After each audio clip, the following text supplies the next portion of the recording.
pieces and cream cheese icing, blended with DQ Signature Soft Serve. Plus, the $7 meal deal remains in full effect. Your choice of a DQ cheeseburger or a 3-piece chicken strip basket served with fries, a drink, and a sundae for just $7. DQ Grill and Chill with 2 locations, 4828 Lake Worth Road and US 1 just south of North Lake. Now, it's time for a little R&R. Ball into the bucket, lays it up and in. Ball game, Rizzo! Live in the Anajar and Levine Accident Attorney Studios, this is Russo and Rizzo on ESPN 106.3. This team is going to be tough when they finally get it together. Sit back and relax. Let Russo and Rizzo take you home. Oh, mercy! Light him up, Colin!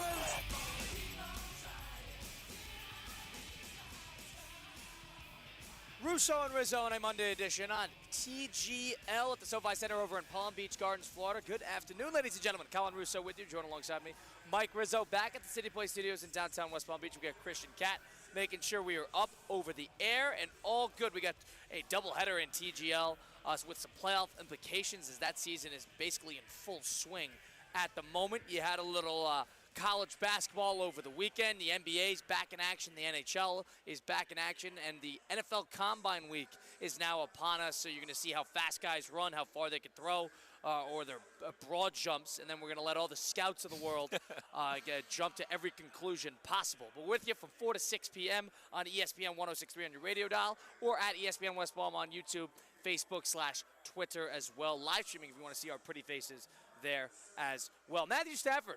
Somebody who, in my opinion, if I were to start a playoff game tomorrow and I needed a quarterback, I'm going to him probably ahead of 90% of the NFL. I would probably take 5 quarterbacks to 6 quarterbacks in a playoff game ahead of where I'd put Matthew Stafford. Now, he's looking for a contract. He's older, only $4 million guaranteed. Matthew wants to restructure.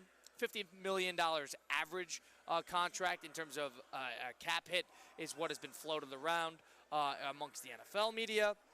Now all of a sudden the Rams have officially granted him rights to not explore a trade, but explore his value. He was very specific in the way the report was. Okay. He cannot give he's not giving a trade request, but he's determining value. So he's determining whether, all right, I'm worth this. And I guess $50 million is where he came to. Now the Rams have a decision here. Do they hold on to him? Do they give him a contract that is going to be 2-3 years with a lot of money guaranteed into Matthew Stafford? Or do they look elsewhere? Now all of a sudden other teams are interested. Stafford might be available. Mike, what should the Rams do with Matthew Stafford? They got to be careful because if they don't bring back Stafford, who are you going to get? I mean, the quarterback market is not cheap. If Matthew's asking for $50 million for 2 years, I'd probably do that if I were the Rams. I understand they want to upgrade the team. I understand that they probably want to get better at other places. But you got to look and see what's on the market. If you're not going to bring in Sam Darnold, and even if you do bring in Sam Darnold, Colin, he's going to want a contract. He might want more money with the season he had winning 14 games. And I understand the Rams beat him. I understand that the Rams beat Matthew Stafford, but if you get rid of Stafford, if you're the Rams, you got to have a plan. And I'm not saying Sean McVay does it. I'm not saying McVay and the general management does not do that. But this was a team that won a playoff game. If you get rid of Matthew Stafford, are you going to be better than you were last year? I understand that sometimes you got to reset. Sometimes you got to reset that quarterback room. He's an older quarterback, but I'm with you. I still think Stafford is a great player. I still think he's probably a tier 2, darn near tier 1 echelon of quarterback. I mean, we went through him last year. Guy was a top 5 quarterback probably. He was a top 5 quarterback last year if you want to look at statistics, games won, and everything we use for the metrics on that. Showing up in big games, the experience. So if they don't bring back Matthew Stafford, they need to have a plan. And I reiterate, I'm not saying McVay is going in here blind, but they certainly need to do something if you don't bring back a Super Bowl quarterback that led you to your first Super Bowl and God knows how long in the Rams. Well, to play both sides, here's how I think the Rams would do this. If I am in the Rams room and this is my plan, if I could get something out of Stafford, example being a first-round pick, a high first-round pick. For example, the Giants. The Giants are picking at 3rd or 4th, not really in the spot to get a quarterback, but they need a quarterback soon. If they're able to flip Stafford for that, I think, 4th overall pick in the draft, Maybe the plan is this. Maybe the plan is you acquire that pick. You don't necessarily need a player at 4th overall, but you could trade down, acquire assets, look to put yourself in a position with multiple picks and multiple opportunities to trade up, trade down. All of a sudden, the Rams, who used to be in draft hell, not having any picks available because of all the trades they made, now all of a sudden they could give themselves a plethora of picks, not to rebuild, but to retool. Yep. And all of a sudden, you don't want to wait till Stafford retires, and then you're sitting there waiting to see who the next answer is going to be. I think they're maybe being a little proactive about this, capitalizing on value. Is it the right move? No. Do I see the vision? Maybe. If the Giants, and the weird part is I bring up the Giants because I think the Giants should do this. If he's available, that 4th overall pick in the NBA, in the NFL draft, I think you do it. Okay. I think you ship it For off. 2 years? For Stafford? Yeah, you for 2 pay years. the money. Okay. Here's why. Because the Giants are sitting there, and they got the Joe Shane, Brian Dables of the world, who, if it doesn't work out, and it doesn't work out quickly, they're going to be gone before the new year. They're going to be gone before the new year. So if they're sitting there thinking, all right, well, if we don't get results quickly, right, then we're in a lot of trouble. All right, well, who is a player that can make the team from bad to pretty good? Matthew Stafford, I think, could be in that realm. He is good enough to make a team that honestly has some talent pretty good. They've just never been able to figure out the quarterback. I think it's worth it. I don't know if the 4th pick, Giants are not solving any they're not curing cancer with that 4th pick. I think off of that, I think it might be worth it just for the sense of the Giants giving some sense of stability and for the Rams capitalizing on value. Would Matthew want to go to the Giants? Why not? Okay. Yeah, why wouldn't would he? Okay. He pays the money. Okay. You're only going to be there for 2-3 years, I assume, before he's interested in retiring. I think from that perspective, if you're looking to express your trade value, then you want to get out of LA. Go where? And you saw the Commanders be able to turn. I know that was a tremendous turnaround by Washington. I'm not saying the Giants can do that, but you saw the Commanders lose 10, 12 games to end the year 2 years ago, and then make an NFC Championship game.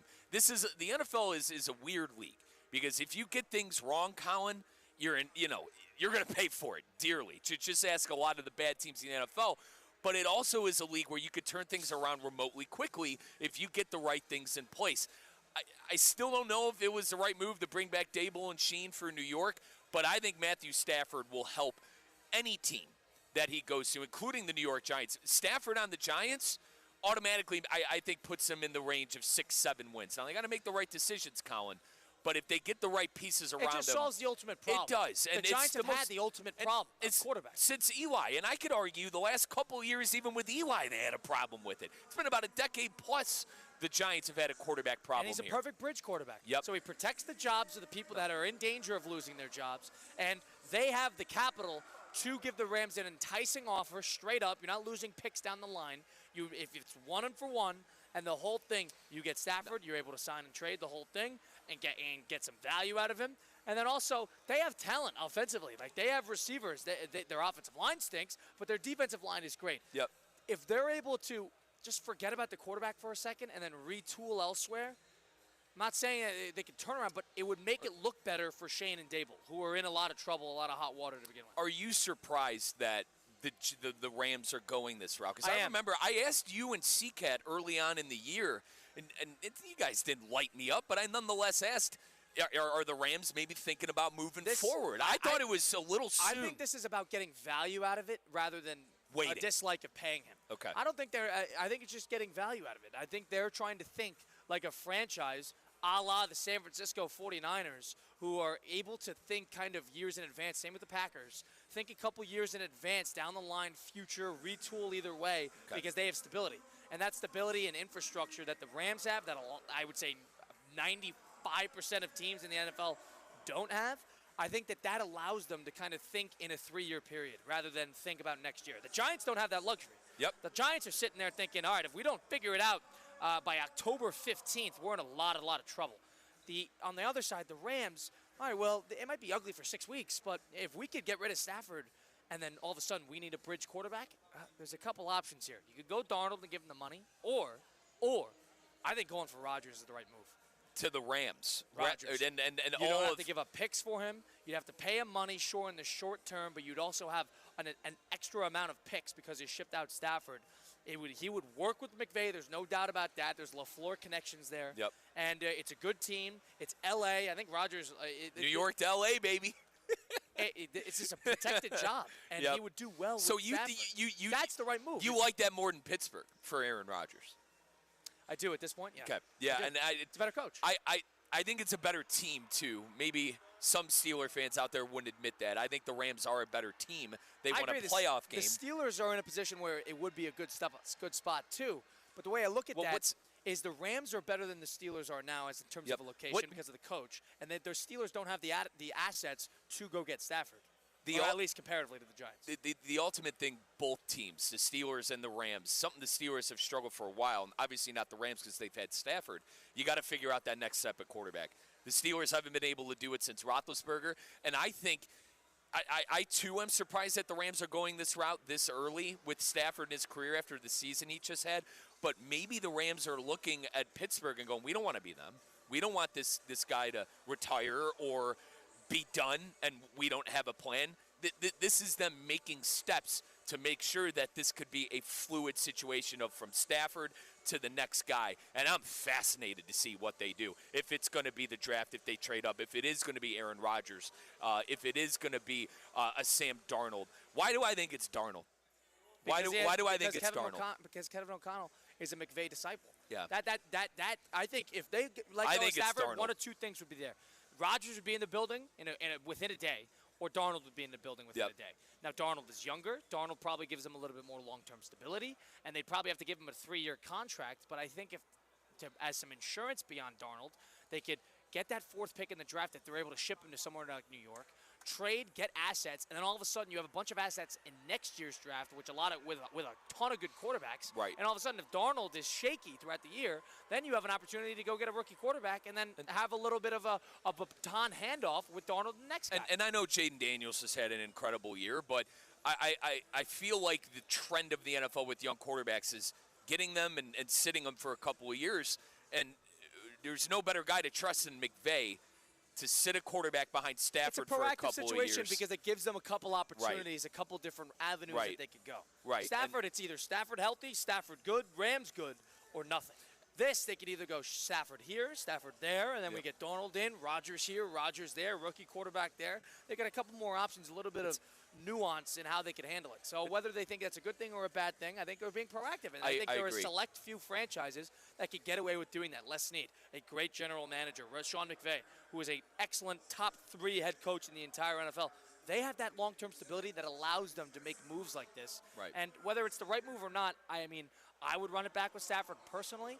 But I see the vision in terms of capitalizing on some sort of value. They don't want to pay him. Maybe his wife doesn't like L.A. Maybe he doesn't love L.A., the whole thing. And remember the last time they made a big move, they won a Super Bowl. And you mentioned the picks. They were in draft hell. Staying with Goff was the safe move, and they didn't do that, and they made a move. So they went and got Jalen Ramsey, too. So that's what they do. Colin, I think they looked at that playoff run and said, all right, how do we get better? And maybe this is the first step of them getting better and making a big splash to get that team to be a true competitor. Not saying they're not a competitor in the NFC, but a true Super Bowl contender with the likes of the Eagles and I guess we got to say Commanders now, right? But we'll see what happens. It's very, very important that they get this thing right, though. I go back to what I said early on in this segment. They got to get this right because if they get rid of Stafford and they get it wrong, there will be a lot of angry Ram fans, or are there Ram fans out there, Colin? But if they get rid of Stafford and the plan is not what it is, there's going to be trouble. But you trust the guys like McVay. It's not like you're trading Doncic, who's got 15 years left in his career. You're trading a guy who has who did that 1 to 2 years tops in his career, but probably before he hangs up, at least from my perspective. How does this maybe do the New Orleans Saints start to look at themselves in the mirror? Do other teams who have these veteran quarterbacks start to look at themselves? Stafford's a top 6 player at the position. Yeah, he's good. But does it maybe kick him into gear? Like, all right, we got to do something here. I think it's dependent on the franchise. Rams have allotted themselves the freedom to think in 3-year blocks. That a lot of NFL teams can't do it. The Packers can do this. The Niners can do this. That type of stability. The good organizations. It's the stability and infrastructure is there. They don't have to worry about that. So you could think long term. It's a luxury that I think Rams and only a handful of teams have to offer. 888-760-3776, the number to get into the program on Russo and Rizzo. 888-760-3776. Matthew Stafford exploring trade value, exploring value in terms of a contract. The Rams have a decision to make on whether they want to keep Stafford around, whether they want to ship him off and capitalize on some value. Where do they go? Who should go after Stafford if he is made available? Let us know. 888-760-3776. It's Russo and Rizzo live from the SoFi Center with TGL on tonight on ESPN 106.3. Live from the Anajar and Levine Accident Attorney Studios. Anajar and Levine Accident Attorneys. Call 1-800-747-FREE. This is ESPN 106.3. At St. Lucie Battery and Tire, batteries came before tires. We've been selling and servicing all types of batteries for over 50 years. So when you need a battery for nearly anything, we have it, as well as the fast professional installation you need. We carry premium batteries for all your needs: automotive, commercial, marine, RV, and specialty. We also offer delivery and on-site installation, serving our customers quality products for over 50 years in the home of honest, reliable service. Go to slbt.com and book your next appointment.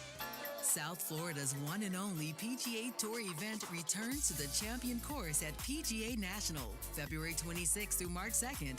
The Cognizant Classic in the Palm Beaches will deliver a best-in-class on-site experience featuring a variety of fan amenities alongside the premier competition. Kids 15 and under are admitted free with a ticketed adult. This can't-miss event is right around the corner. Buy your tickets now at thecognizantclassic.com. Want to accelerate your career as a manager or executive in the exciting industry of sports? Florida Atlantic University's MBA in Sport Management program is ranked #1 in Florida and 10th in the world. Students learn practical and applied skills from top faculty and experts who work in the industry. With a 94% placement rate for all grads, the full-time MBA program sets students up for success in the world of sports. Check out Florida Atlantic University's MBA in Sport Management program today by going to business.fau.edu. Mondays just got better for the men of Palm Beach County. Unlimited Auto Wash is offering $5 off any wash every Monday at all 6 convenient locations. Men's Monday at Unlimited Auto Wash. Don't miss it.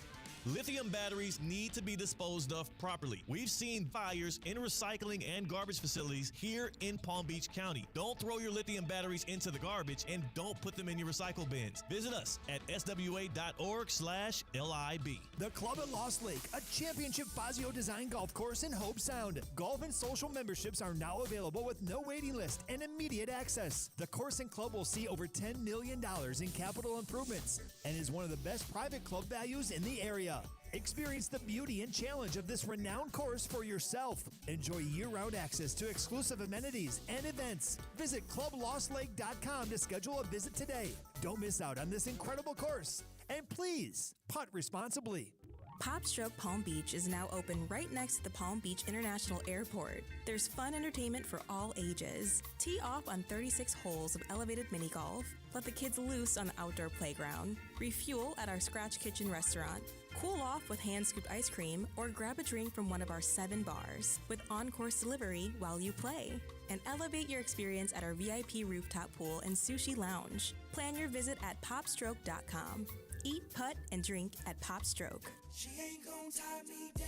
Why you on the road? Got it on the shirt, saw the hat, saw the clothes. What you want right now? What up right now? Let's get back to the Anajar and Levine Accident Attorney Studios. This is Russo and Rizzo on ESPN 106.3.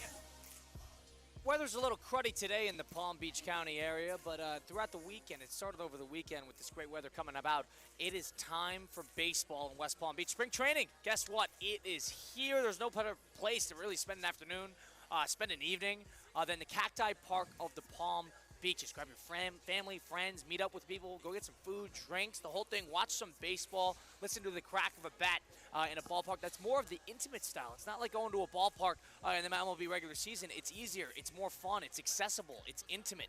It's the ultimate type of environment to go and just enjoy a game and just go enjoy yourself. The concourses, you can walk around the whole stadium and see because the field level is lower.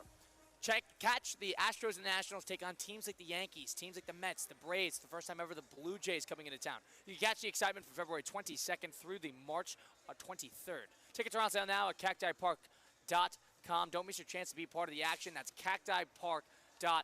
PalmBeachPark.com to go see some spring training baseball, which is finally here. And there's no better place than the Palm Beach County area. Colin Russo, Mike Rizzo with you live from the TGL at the SoFi Center in Palm Beach Gardens, Florida. It's Russo and Rizzo on ESPN 106.3. Matthew Stafford shifting potentially onward from the Rams, testing his value. His agent is speaking with other teams on where they would rank him in terms of how much they would pay him, how much they would give up for him, and whether this leads to a trade request, whether this leads to an amicable split between the Rams and the Stafford. It remains to be seen.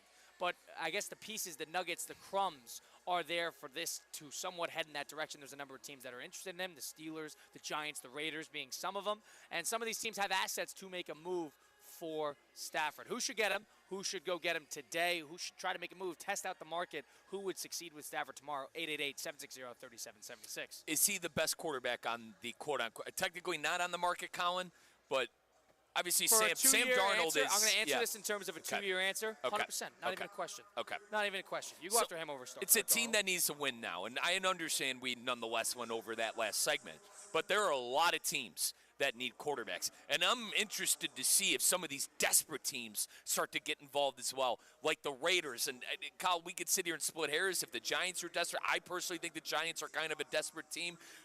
You mentioned the head coach, kind of coaching for his job, the GM trying to maneuver around for his job. I think that teams like the Raiders and the Giants are sneakily going to be involved. And maybe even the Raiders because of the Brady factor, the Pete Carroll factor. I mentioned that in the NFL, you can maybe turn things around sooner rather than later. If it's a 2-year contract, you think, all right, we'll have a good year this year. And then that second year and final year of Stafford, I know 2 years is a long time. You don't know what he's going to be. But maybe that's when you go for it. So I'm really interested to see if some of these lower-tier teams, when it comes to roster, go after Matthew Stafford. Rams are in a good position because they don't have to make this move. They don't have to do anything. There is I would say, a 55% chance that this ends out with the Rams just paying Stafford a 2-year contract, and that's it. I think they're doing this for the due diligence of testing value, seeing if it's worth it, and seeing that, all right, we spread out the crumbs here and there, see if a team bites, and see if we get an offer that we can't refuse. And I think a lot of teams are licking their chops at an opportunity to get Stafford. Well, they would have to give what's on the market. The Rams are not looking to sell him. They're open to the idea. So you have to give them an offer that almost they cannot refuse. And I don't know how many teams have the assets or are willing to give up the assets to do that. You mentioned desperation. The Giants are the team right then and there that I think should really take a long look at that 4th overall pick in the draft and seeing if they want to shift on and flip it for Stafford. We're speaking hypothetically. I know you love that. Is it a first-round pick? Is it minimum first-round pick and a player?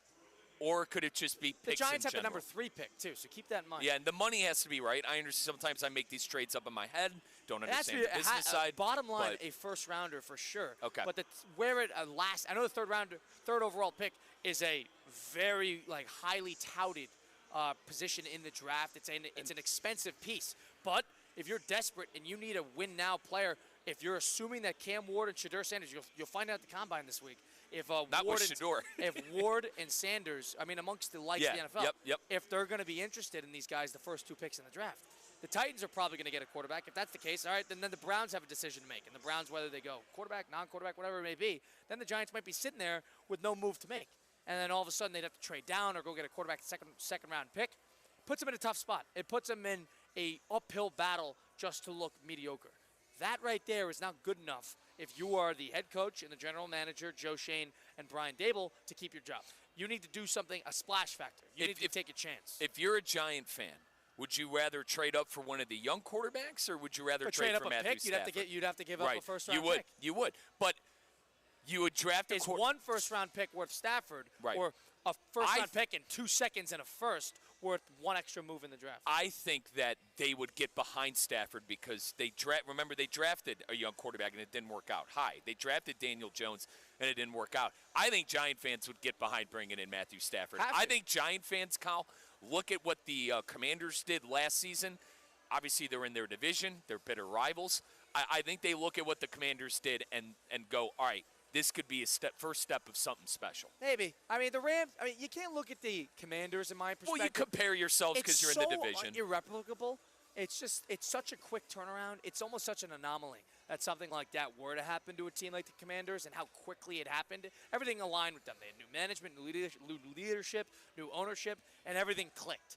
That and also the power of magic, too, in the NFL season. Maybe the Giants can capture something like that, but I think they're just looking to get above water. They've been drowning for 6 years. Yeah. That team has not been able to get to even a level of mediocrity in the past 7, 8 years. And off of that, I think just a little bit of stability would just do a world of difference for the fan base, for the perspective of the team, for the outlook of the team, for the interior. There's a leader in the room. There's a Super Bowl champion in the room. I think it's dangerous. And if there's not a lot of options to go now, if he's available and he can he's good enough to make a bad team good. Not a bad team great, but a bad team good. Mm-hmm. And if he could do that, that's sometimes all you need. That might be all the Giants need. It gives you a bridge. You get a little bit of protection. The guys get to take steps forward, a little bit of structure.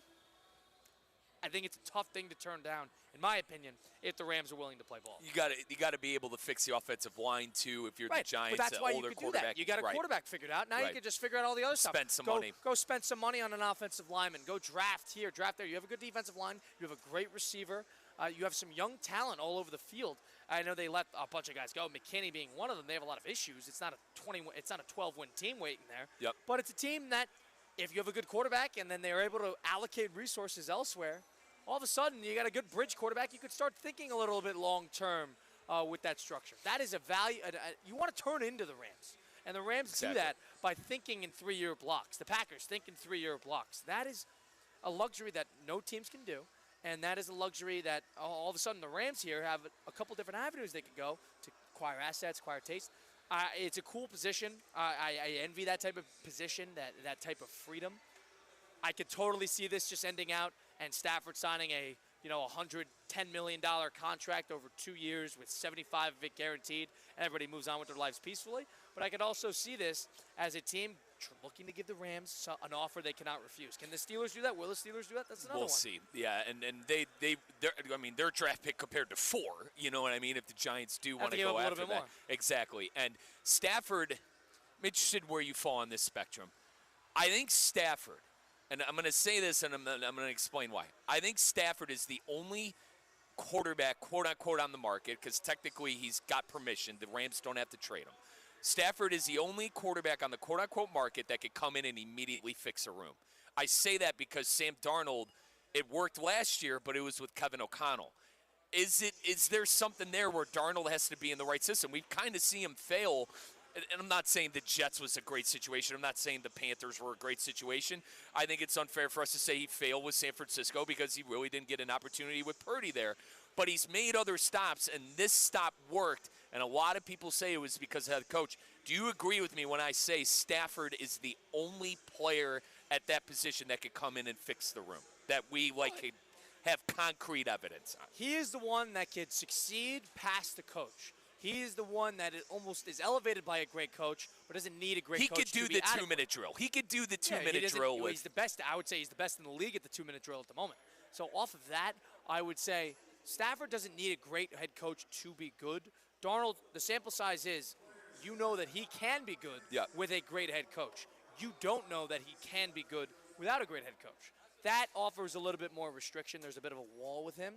But with Stafford, you know that he has succeeded past many coaches, the Caldwell years of the Detroit Lions, and he has also succeeded with a great coach in Sean McVay. So there's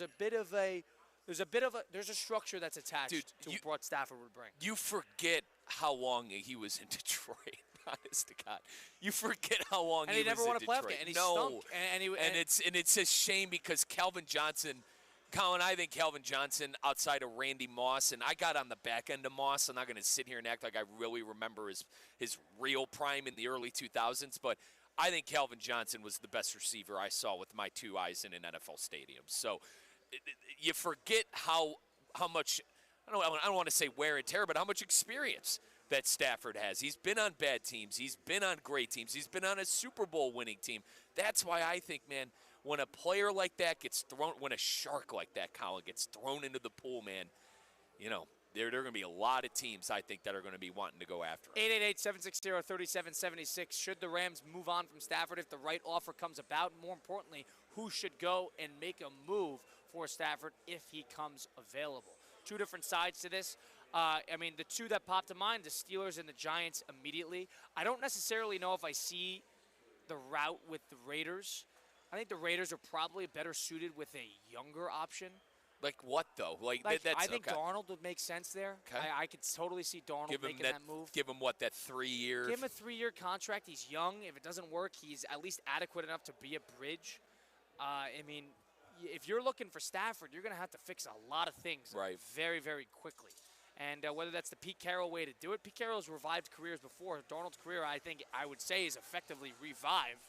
But that makes more sense to me. I think Stafford, two options. The Giants can offer the best, I guess, asset in exchange for Stafford. So there's one. Pending Tennessee and Cleveland, we think they're going to take young quarterbacks, right?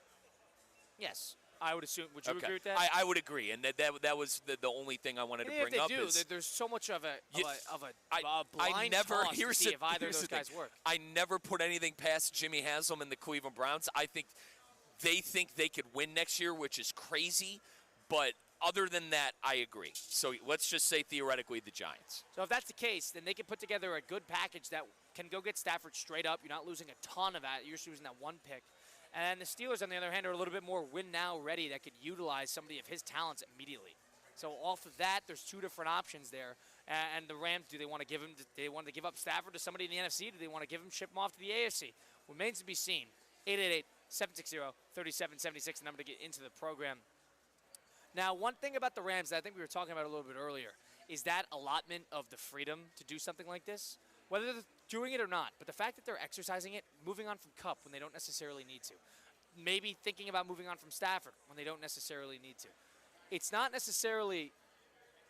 right move. It's not a blueprint on how to run a franchise, but it's something that the Rams have always shown an ability to do successfully. Well, they draft very well. They're capable of winning with multiple quarterbacks under helm. They have a good running game. They always have impact rookies nearly immediately.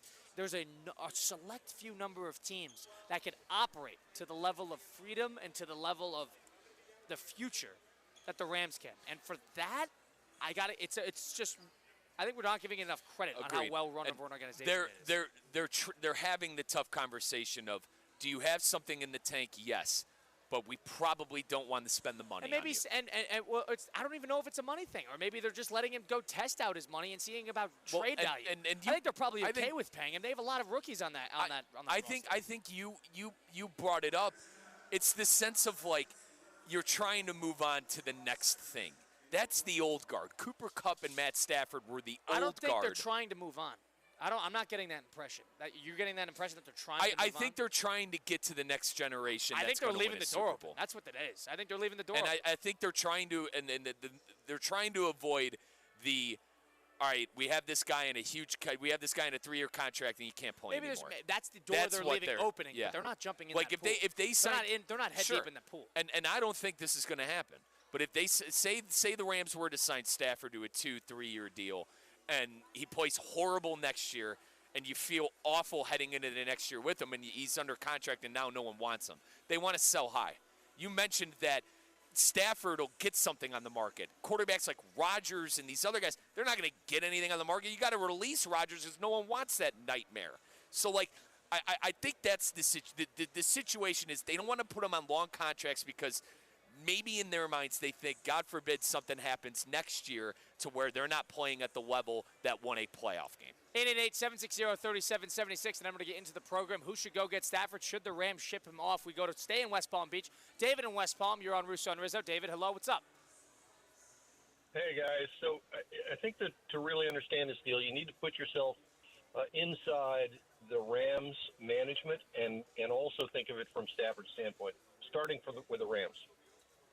They've got a great quarterback. The problem is, that Stafford is this is going to be his last negotiation. He's going to look for high-level quarterback money, $55, $60 million, and he's going to want a 4-year deal. And, of course, the Rams say, hey, he's great for a year or two, but we can't put that kind of money out there for that long. So they're saying what they're hoping is, okay, Matt, go out and take a look, but nobody's going to pay you for a 4-year deal. Come back here. You got a great place. We'll give you 2 years for pick a number $60 million, and we got a deal. Now, from Stafford's standpoint, Stafford says, I got to get long-term money. Let me go see what I can find. The problem for Stafford is, remember where he came from. He came from the Lions. There's no way he's going to want to go to the Giants and basically do nothing for the long-term contract. He wants to play winning football. So he's going to go out there. He might want to go to the Steelers. He might want to go to Minnesota. But other than that, you got to know he's not going to be interested in going anywhere that's got basically it's going to be a loser for him. Now, so David, one thing we're forgetting here is Stafford is under contract for 2 more years. He's not going to be getting a 4-year extension. It's just not feasible. He's probably looking for a 1-year extension with a lot more guaranteed. I think that's a renegotiation he's more looking for comparatively to a brand new contract. Go ahead. That's right. He wants basically 3 or 4 more years guaranteed on top of today. So 2 more. The 2 plus. I don't know if I agree with the 4 years total. I don't know if I agree with the 4 years total. I don't either. But I mean, if he has 2 years left on his contract, if he's looking for none of it's guaranteed. He has like $5 million guaranteed. I think he's just looking for more guarantees over the span of the next 2 or 3 years. But I'm sorry. Go ahead. Yeah. I don't agree with you guys. He's looking at his age and said, if he ever has leverage, it's now. He's got to take advantage of where he is now. And if you're his agent, he's saying, Matt, go as long as you can for as much as you can. This is your last chance. And I think that's what's going on. And the Rams are saying, good luck. I don't think you're going to find it. Come back. Let's put a deal together. But I think that's why they're letting him look around. They're for sure he's not going to get what he's looking for. Because if you look at it, they have no options at quarterback themselves that really look anywhere near as attractive. Appreciate the call, David. Thank you for chiming in. The one thing I'll say is, you don't think the Giants are going to pay that? I think the Giants would sign that contract tomorrow. If it was a money thing, I think that a desperate team would definitely sign up. Now, I understand David's point. David's understanding from the perspective of Stafford and his leverage and utilizing the last 2-3 years of his career tops. 2-3 years of his career and thinking, all right, well, the market is as hot as it's ever been. I could get as much money as I possibly can. Totally understand the perspective. But I don't think the idea that nobody's going to pay him is true. I think that somebody would pay him if they were given an opportunity to acquire him.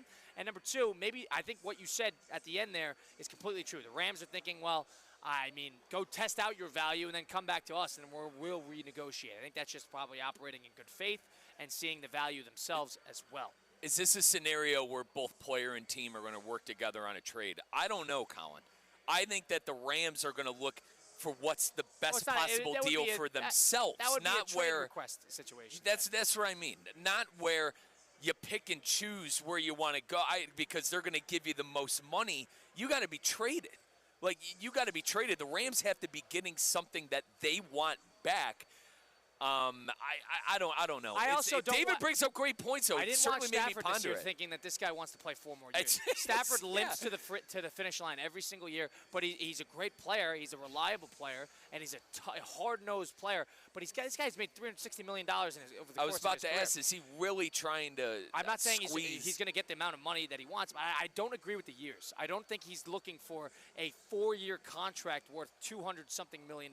If it is, and I'm dead wrong, fine. But he's got 2 years left on this remaining contract. I think maybe he's looking for like another year or 2 extension with a bigger cash up front, more guaranteed, more protection in the same amount of years that he's probably looking at in exchange for maybe 1 more. So he got 2 more years left on his contract. He's just got none of it guaranteed. Obviously, you don't want to sell yourself short. I think if you asked Matthew Stafford behind closed doors, are you going to play 4 more years, he'd laugh.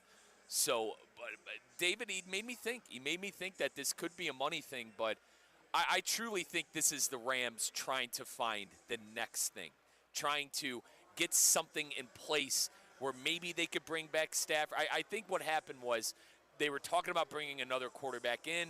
They ran it by Stafford, and they said, all right, go see what your value is. I don't think that. I don't know if that was the case. I don't think that's the case. If you want us, I think that is strictly to do with the contract negotiation, but go ahead. Fair. I was just going to say, we're looking at maybe a couple of young guys to possibly bring in here.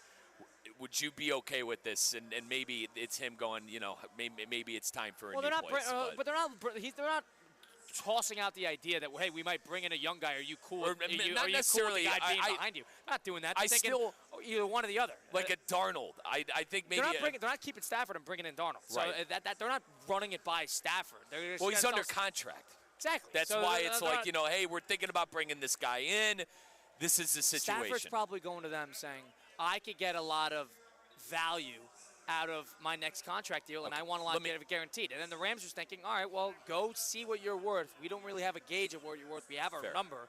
You go test it out, and then we'll keep every door possible open for the next couple months. I think they have someone in mind. I'll end it at that. I think I'll put it they as moved easy on as with that. Stafford, but they didn't make that decision and then trying to get rid of Stafford. They're not doing that. I think it's all about the value that they could get out of him, not necessarily we need to move on from Stafford. This was hey, we could possibly go get something out of this first-round pick, and then we could go still sign a quarterback to a similar type contract and make it work. Okay. So I think that's them balancing both sides. I don't think it's them looking to move on. I just think McVay knows who he wants the next quarterback of this team to be. That's my 2 cents on it. So you think it's going to be Darnold? I do. I said in the first segment, I think Darnold I is agree with it. it. Darnold be in the building before Stafford packed his bags, if they were to move on from him. And listen, I'm not saying there's collusion, so people please don't take it like this, but, the O'Connell, and I think O'Connell wants J.J. McCarthy, and I think that Sean McVay wants the next thing after. That guy did not play a single snap. I think it'd be foolish. I told you I think the Vikings should bring back Darnold on that now it's like an expensive tag. It'll be about a $41, $42 million tag. But I think they bring him back on that tag. I don't know. I think that they drafted McCarthy high for a reason, and they want to move on to the next thing. The hard part is you won 14 games, but this is me purely speculating, obviously. Well, Minnesota's but been I another think team that has been floated as somebody who could go get Stafford if they wanted to. Correct. I just think the Rams and McVay probably want Darnold. The Vikings are probably ready to put McCarthy in there. Do I agree with it? Probably not.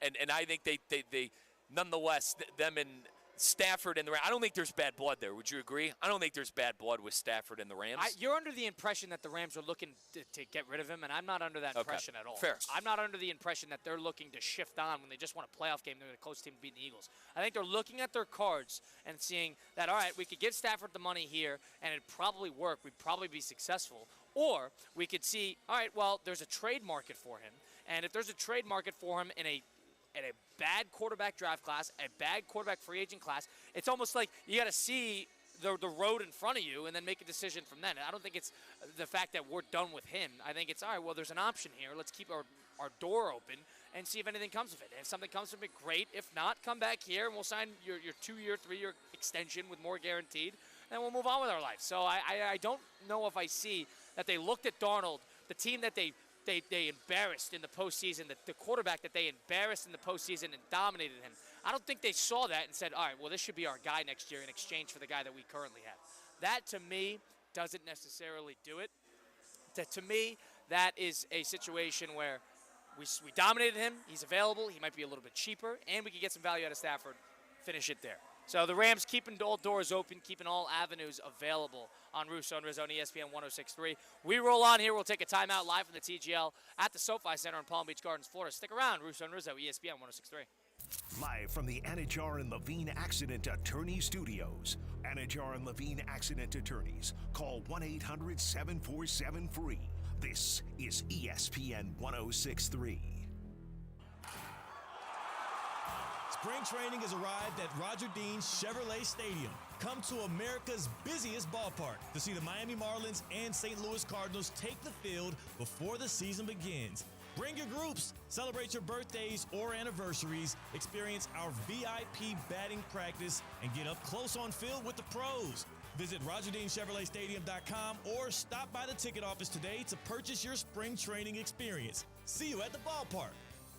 Improve your golf game fast at the all-new Kaiser University Golf Coaching Center. The Kaiser University Golf Coaching Center has the facilities, tools, and coaching you need. Enjoy the best facilities in the area with an expansive chipping and putting area, practice bunkers, a huge putting green, plus a 2,000-square-foot indoor training area with 3 hitting bays, cutting-edge analysis technology, and more. The Kaiser University Golf Coaching Center in the heart of Palm Beach County off I-95 and the Turnpike. Find out more at KaiserGolfCenter.com. This is the sound of real people across Florida betting on sports. It's the sound of winning your bet, only on Hard Rock Bet. And if your first bet doesn't win, you get up to $100 back to try again. Hard Rock Bet is Florida's only legal sports book. Your home for betting hoops for any sport you choose. Download Hard Rock Bet now and get 2 shots at your first bet. Win, or you'll get up to $100 back as a bonus bet. Offered by the Seminole Tribe of Florida. Must be 21 plus and physically present in Florida to play. Terms and conditions apply. Concerned about gambling? Please call 1-888-ADMIT-IT. As market dynamics change, the quality and service you receive from your accounting firm shouldn't. Partner-owned since 1923, Anshin Accountants and Advisors take the time to get to know you and your unique circumstances to help resolve complex issues and develop innovative tax and accounting solutions tailored to meet your goals. If you're a high net worth individual or business owner eager for a strategy to maximize tax savings, let Anshin deliver value where others can't. Visit ANCHIN.com. Anshin Accountants and Advisors, recalculating what's possible.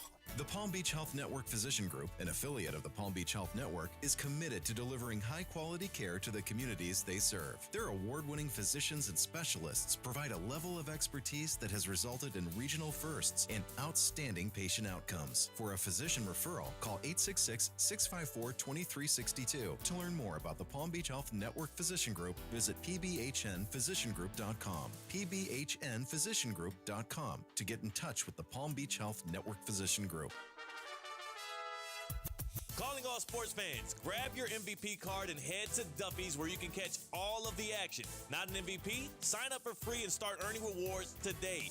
Duffy's is voted the best sports grill year after year with their award-winning burgers and wings. Don't forget about Duffy's famous 2-for-1 drinks all day, every day. And with over 80 TVs in every location, you'll never miss a minute of the game. Visit Duffy'sMVP.com to learn more. Duffy's, our game is always on. Hi, it's Evan Cohen from Unsportsmanlike. Tonight, the Heat are warming up and heading to Atlanta to take on Trae Young and the Hawks. Will Miami bring the Heat on the road, or will the Hawks offense soar? It's the Heat and Hawks. We go live to Atlanta at 7 here on ESPN 106.3.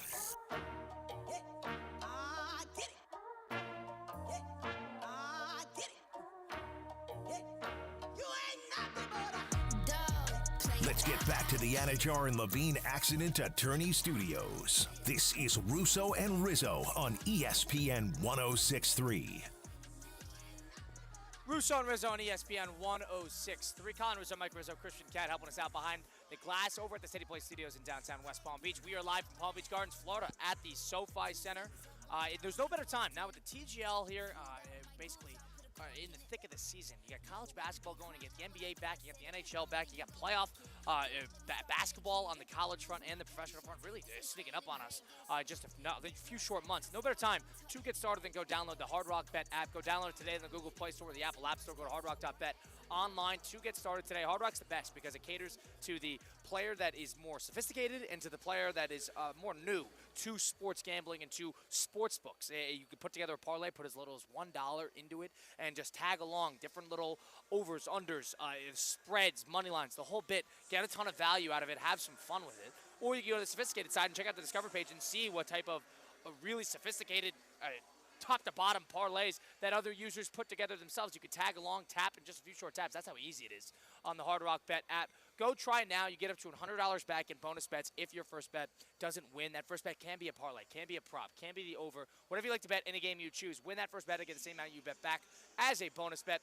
It's Hard Rock Bet, offered by the Seminole Tribe of Florida. Must be 21 plus and physically present in Florida. The wager, terms and conditions apply. Concerned about gambling, call 1-888-ADMIT-IT. NBA's back in action. A couple storylines to follow from over the weekend as Matthew Stafford is exercising trade value with other teams. But segueing to the NFL and NBA really quick. The New York Knicks played the Boston Celtics yesterday. And they played the Cavaliers earlier in the weekend, fresh off of All-Star break.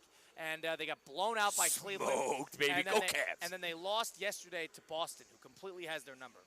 New York Knicks are now 0-7 against the Cavaliers, the Oklahoma City Thunder, and the Boston Celtics.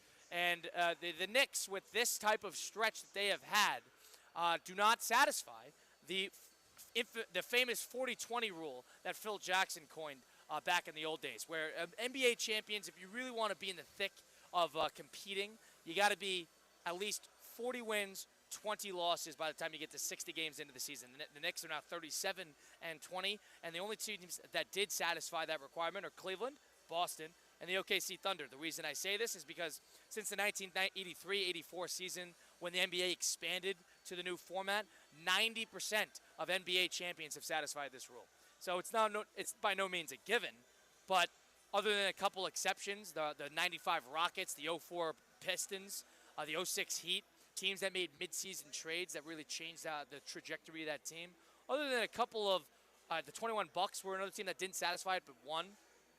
Other than a couple, you got to satisfy that rule. The Knicks don't do that, and I have a couple problems with the Knicks. Number one, they can't beat a good team. Number two, defensively they stink. And on a Tibbs basketball team. And I can't deal with Tibbs. If you are sitting there as a Knicks fan thinking that Tom Thibodeau can take you to the promised land, you got another thing coming.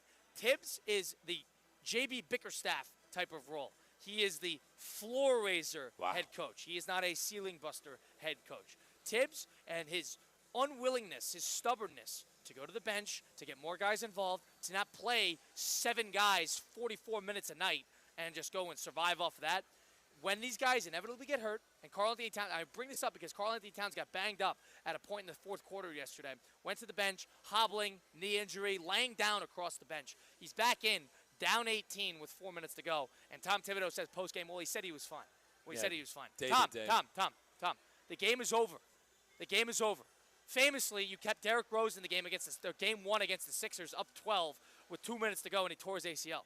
This is just I don't agree with his philosophy around these playing players. And I'm happy you brought up the bench thing because that's what the Knicks lack. You look at Cleveland, you look at Boston, these are deep teams. Outside of their starting 5, and I'm not necessarily a big OG Anunoby fan, Colin, they don't have anybody off that bench of substance. They're 5 players deep.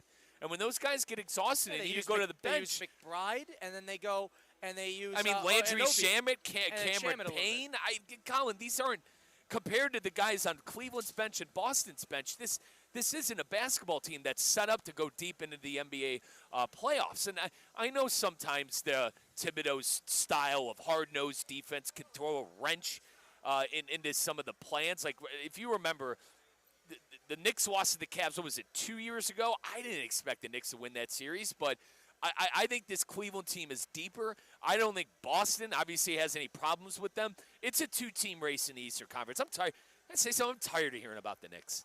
I'm tired of hearing about anybody in that conference that's not Boston and Cleveland. Well, they didn't no one in that conference has proved that, at least in the regular season, and I know the regular season doesn't necessarily mean squat, but you got to win these games and be able to position yourself for good matchups in the playoffs. Colin, outside of those top 2 teams in Boston and Cleveland, nobody in the Eastern Conference, in my opinion, has a chance of getting hold on. the But the Knicks are 0-7 now against those 3 teams. They're not deep, so being 0-7 against those big-time teams, all right, if you can't defend at a high level, if you can't score amongst the great teams, and you're going to be dealing with injuries by the time the season concludes, off of that alone, I think there's a lot of trouble to be had with this Knicks team. I'm thinking about ceiling here, and to Mike's point, he's probably right.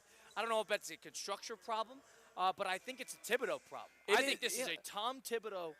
I guess this is the Achilles heel of how he runs his teams. He runs these players into the ground. I'm not saying it's going to come up. I'm not saying it comes up every year. The Brunson wrist injury was fluky, and the hamstring with Anunoby, the whole thing. But these guys, every year, a Tom Thibodeau team hobbles to the finish line. And they could barely survive in the postseason. Now, it makes it seem like I'm advocating for load management. I am not, but there's a level to this. Thibodeau plays 7 guys 44 minutes a game. Yep. Hart never leaves the game. He's an Iron Man. Good for him. Mikal Bridges is an Iron Man as well. Good for him. But there's other players where you kind of need to compartmentalize where you allocate these minutes. Correct. And you saw a glimpse of it yesterday with Anthony Towns. And he came back into the game with 4 minutes to go, and Why? he was not healthy. Why? He did not look healthy. He did not look 100%. He played well, but it did not look 100%. It's just, I'm trying to think of it before it becomes a problem, because it's going to become a problem again. The Knicks, whether a contender, pretender, whatever you want to call it, I would, as his favor on the side of Mike. I mean, upside, yeah, their front 5 is very, very good, very, very well balanced, the whole thing. But it's the Tom Thibodeau team that drives me absolutely nuts. And I cannot trust him as a postseason coach. He is the floor raiser. He'll get the team. He did it in Minnesota. He did it with Chicago. And he did it with the Knicks. They all moved on. When he was doing adequate, right, they still moved on. Because that's what you do with Tom Thibodeau. He gets the team to a spot where another coach can propel them. Yep, and we've seen him, to your point, we've seen him do it with the Bulls. We've seen him do it with the Timberwolves. The thing that stuck out to me that you said is the injury stuff. I mean, the Derrick Rose thing was an absolute joke back in, we got to as far back as 2011. So this has been something that Tibbs has kind of been doing his entire career. I'll end with this, and I'll say I'm tired of hearing about the Knicks. I'm tired of obviously, we're talking about them because they're New York. It's the Knicks. It's the allure of Madison Square Garden. I'm tired of hearing about them. They're not a contender. They're not a contender, and they're not going to win anything this year. They got to get deeper. I think Tibbs has to step back a little bit. Maybe they got to get rid of Tibbs, Colin. What do you want your team to be? Do you want your team to be a title contender? If so, might have to move on from Tom Thibodeau. 0-7 against the top of the league and basically excellent against the rest of the league, being like 37-10. That, to me, doesn't whistle to me as a playoff caliber, top-of-the-line team. Fun fact about Tom Tibbs. If you're so high on Tom Tibbs, in terms of the coaches with high enough sample size, and there's not enough coaches in the NBA with a high enough sample size, but of those with a high enough playoff and regular season sample size, in terms of regular season win percentage to playoff win percentage, the difference is I have him right here. Popovich is only 2% of a downward trajectory. He has a 62 regular season, 59% in the postseason. You go to Kerr. Kerr has got a positive percentage from the playoffs on. Doc Rivers, it's 7% downward. And then some other ones really quickly here. Mike Malone, 0.004 downward, basically neck and neck with Detroit. Mike Brown, Ty Lue, basically at a 0, basically the same either way. Spoelstra, 0.5% down from regular season to postseason win percentage. Tom Thibodeau, 13%. Colin, floor raiser, not a championship 13%, winner. 57% winning percentage in the regular season, and 44 win percentage in the playoffs. He'll change the culture for you. His teams play hard. Can't get it done. Not high in the Knicks. Not high in what I'm seeing from the Knicks. They're going to have that Boston in the second round, and Boston has their number. I have a hard time seeing the Knicks changing culture here, even if they're healthy enough at the end of the regular season into the postseason. That's Mike Rizzo, Colin Russo, with you. Russo and Rizzo on ESPN 106.3. We'll take a timeout, do a little 5 at 5. Got Jonathan Zaslow coming up at 5:20. Stick around for it live from the TGL at the SoFi Center. It's Russo and Rizzo on ESPN 106.3. ESPN West Palm is highlighting the best performance of the week, presented by Baptist Health Orthopedic Care. Every week, a different team will be featured across ESPN 106.3 and ESPN West Palm Play. The winning performance receives $500, courtesy of Baptist Health Orthopedic Care. Do you know a team, player, or school with a killer performance? Nominate them by emailing highschool@espnwestpalm.com. Baptist Health Orthopedic Care. Go where the pros go. Anajar and Levine. Call 1-800-747-FREE. That's 1-800-747-3733. ESPN 106.3. WUUB Jupiter, a Good Karma Brands radio station. This spring, speed returns to South Florida. NASCAR weekend at Homestead Miami Speedway. Go get it done. Green. Where high octane meets the high banks. And gear up for spring break in the fast lane. 3 races, 3 days. One unforgettable weekend in racing paradise. NASCAR weekend at Homestead Miami Speedway. March 21st through the 23rd. Get your tickets now at homesteadmiamispeedway.com. Hi, I'm Michael Manzo, owner and founder of Manzo's Italian Deli. And Stop, Dad. After 20 years, people are tired of hearing your voice. Yeah, and your lame-ass commercials. Fresh prosciutto, mozzarella, outstanding. Oh, please. There's only one reason Manzo's is voted #1 deli in Palm Beach County for 20 years. Our mother. She makes sure you prepare everything from scratch using only the freshest ingredients. Manzo's Italian Deli is located on Palm Beach Lakes Boulevard, right next to Rain Dancers. Is that a strip club? No, it's a steakhouse. Manzo's is open weekdays from 8 to 5 and offers free delivery. So stop by or call 697-9411. That's 697-9411. we also specialize in hot and cold catering for corporate functions and special events.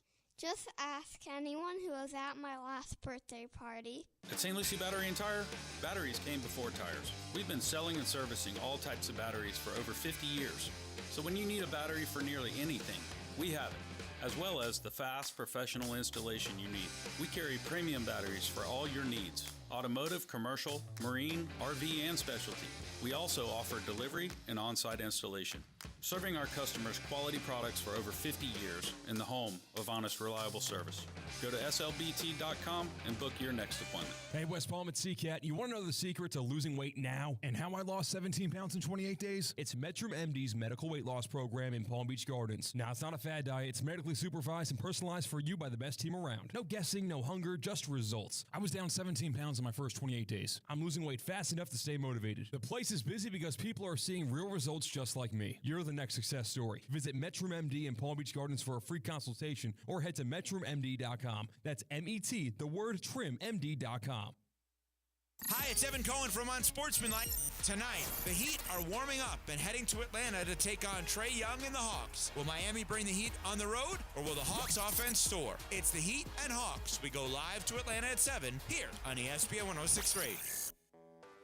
When you're hiring, have you ever felt like you're missing out on meeting truly great candidates for your roles? It seems impossible to find them, but they have to be out there somewhere, right? Well, they're not hard to find when you know where to go, and that place is ZipRecruiter. And right now, you can try ZipRecruiter for free at ZipRecruiter.com/free. ZipRecruiter helps 10 million people with their job search every day. And because these people are actively looking for jobs just like yours, it's easy to find the right person right away.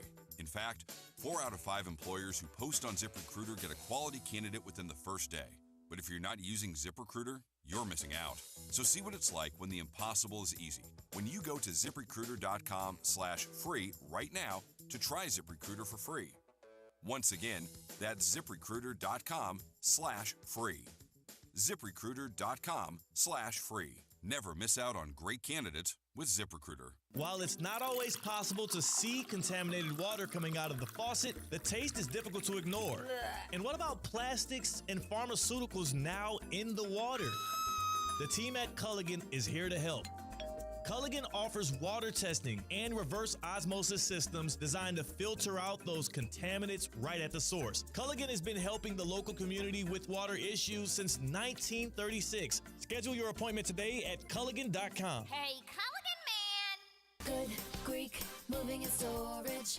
Your superhero movers. It's the Good Greek Spiro. For the best move ever, go to goodgreek.com. Good Greek moving and storage. Your superhero movers. Now, it's time for a little R&R. All into the bucket, lays it up and in. Ball game, Rizzo! Live in the Anajar and Levine Accident Attorney Studios, this is Russo and Rizzo on ESPN 106.3. This team is going to be tough when they finally get it together. Sit back and relax. Let Russo and Rizzo take you home. Oh, mercy! Light him up, Colin! Second hour of Russo and Rizzo live here on ESPN 106.3. Colin Russo, Mike Rizzo, Christian Cat with you as always. Streaming live also on YouTube, Facebook, and X/Twitter at ESPN West Palm. If you want to see our pretty faces live at the SoFi Center there as well. We're on 106.3 on your radio dial. If you missed any of the show today, want to listen back, go to Russo and Rizzo on Apple, Spotify, wherever you get your podcasts. Listen in podcast format back then as well. Well, we got Christian Cat all the way back in the box at City Place in West Palm Beach. Christian Cat, how are you today? What's going on? Oh, I'm just envious of you guys getting to be at the SoFi Center. That's how I am, because the action just started right now, so I can almost feel it through your internet. Well, you can almost hear it as well if it's getting picked up on the audio. But Christian, you know what? I don't even need to see you to tell, because I saw you earlier today, and I'll tell you one thing. It was almost like you were wearing a youth medium in terms of the shirts that you're wearing, because you're fitting in quite nicely to your new shirts. Am I right? Yeah, I think your analogy would be the other way around, though, no? Like if I look like I'm wearing youth clothing. Well, you changed up your shirt. It's almost like you need a youth medium. Huh? Yeah, that's true. That's how thin I've gotten because of Metrum MD in Palm Beach Gardens. MET, the word trim, MD.com. Go to that website because, listen, hear it from me. I lost 17 pounds in 28 days. I'm a man. I got great results. I was very happy with that. One of my good friends, she's a woman. She went to college with me. We were there for about 10 years. We've known each other for 10 years, rather.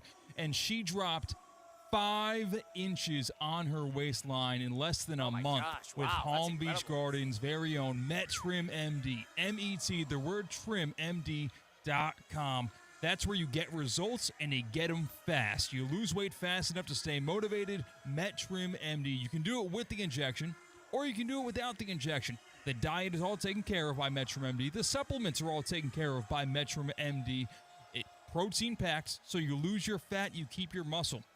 I didn't lose a yard off of my golf drive because all of the weight that I lost, it was fat. It's where I wanted to lose the weight from, off my belly, off the lug handles. That went away. MetroMD in Palm Beach Gardens. Go to their website, MET, get your no-obligation free consultation, and take your first step to your weight loss journey. TGL's heating up here. That's Christian Cat, Mike Rizzo, Colin Russo here. Let's have some fun here. Let's do a little 5 at 5. Number 1. Well, the Sanders family's in the news. This time it's Shedeur Sanders. He will not work out for teams at the NFL Combine ahead of the 2025 NFL Draft. Colin, Mike, do you guys agree with his decision?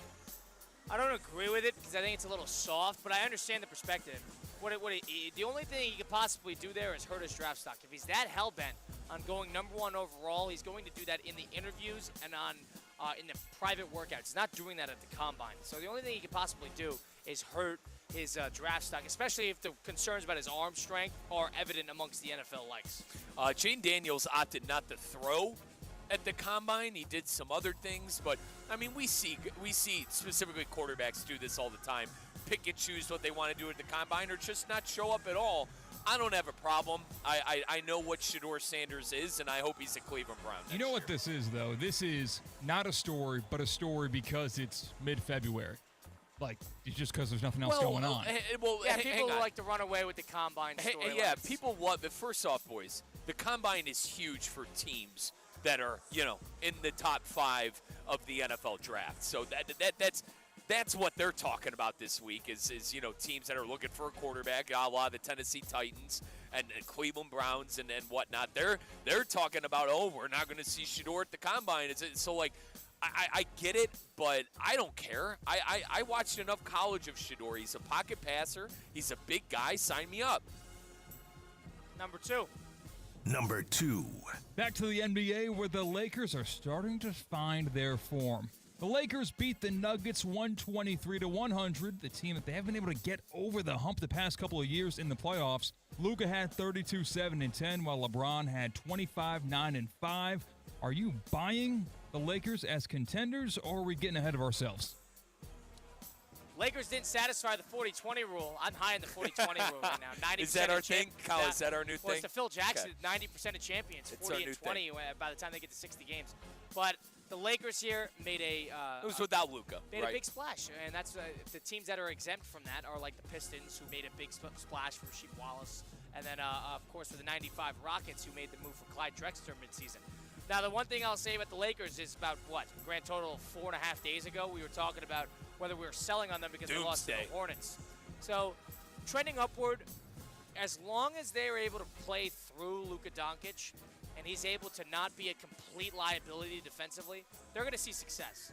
But it's a matter of if LeBron is capable of handing off the keys to Luka and letting that be his team. Anthony Davis is a little different. They're not the same position. Anthony Davis is not the ball-dominant figure that Luka is. Luka is a ball-dominant figure, a ball handler, the whole thing. So he's going to have to learn to deal with both sides there. Am I buying them as contenders? They're always going to be in the mix when you got 2 top 10 players in the NBA playing. But I'm not sure I'm there to call them a contender yet. I think they're a contender, and Colin, it is a lot what you just said on the back half is because, they got 2 of the best players in the league. I don't know where we would rate Luka on this show. He's certainly top 3, and I think LeBron's probably still top 6, top 7.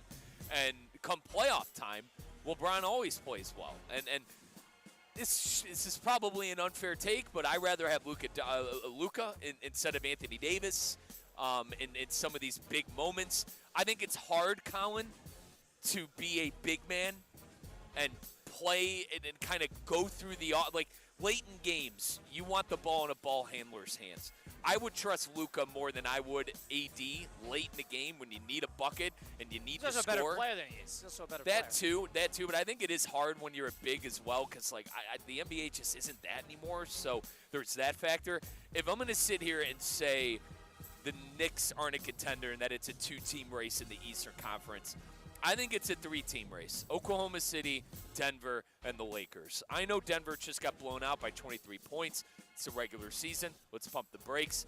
But I think it's a 3-team race. I don't buy Memphis. I'm not buying Houston. I think they're fun teams. They're fun stories. And spare me with the Jimmy Butler Golden State Warriors talk. Number 3. Number 3. Well, stop me if you've heard this one before. Joel Embiid always hurts. And now Embiid and the 76ers are, quote, exploring all options, considering alternative options such as surgery for his left knee injury. He played 39 games last year, only 19 games this year. Is that the last of Joel Embiid in a 76ers uniform? I mean, I don't know if they're going to move on, if they can move on from him. Contract's This awful. is over. This is over. Let's call it like we see it. This is over. Embiid, he has played 39 games last year, and we might be calling it quits around 20 this year. The guy is not getting any younger. How old is he? Probably 30 right now, 31. So off of that, he's 30 years old. So Embiid is 30 years old, and he has not been able to get through a season as a 7-foot, 270-pound man. You think it's going to get any easier to put together 82 games? So this is over. The Sixers aren't good with him. They aren't very good without. I mean, they're terrible without him. They're not very good with him. Paul George is. I mean, geez, talk about running its course. He is stealing money from the city of Philadelphia. Thieving. So that team stinks, and they do not have. It's not Embiid's team anymore. Let's call it. He is not available enough, and when he is available, it's a displeasure to watch him. It's a displeasure to watch Embiid on the court because he's throwing himself around, he's getting hurt, he's hobbling, he's foul baiting. The whole thing, he's sort of like Doncic in a way. He's not that enjoyable to watch. So off of that, I'm a little over this. Embiid doesn't play. Shocker. Could have told you that 4 years ago. And this is over. This is done. I'm done. I don't know if they can move on from him, if they will, however they will. But it sounds like they're going to exercise the idea of shutting him down. This is done. Remind me, we got to ask Zaz. Zaz was on Joe and Q today. He was filling in for Joe. You could listen to that here on ESPN Radio and ESPN 106.3. Zaz compared it to the Watson deal on how bad that contract is. I want to make sure I ask that about him. Boys, I'm going to make this quick. I know you guys aren't gamers. You don't necessarily have the brand new Xbox like myself. They need a hard reset. They need to hold that Xbox button for 5 seconds and completely reset the joint. Embiid's done.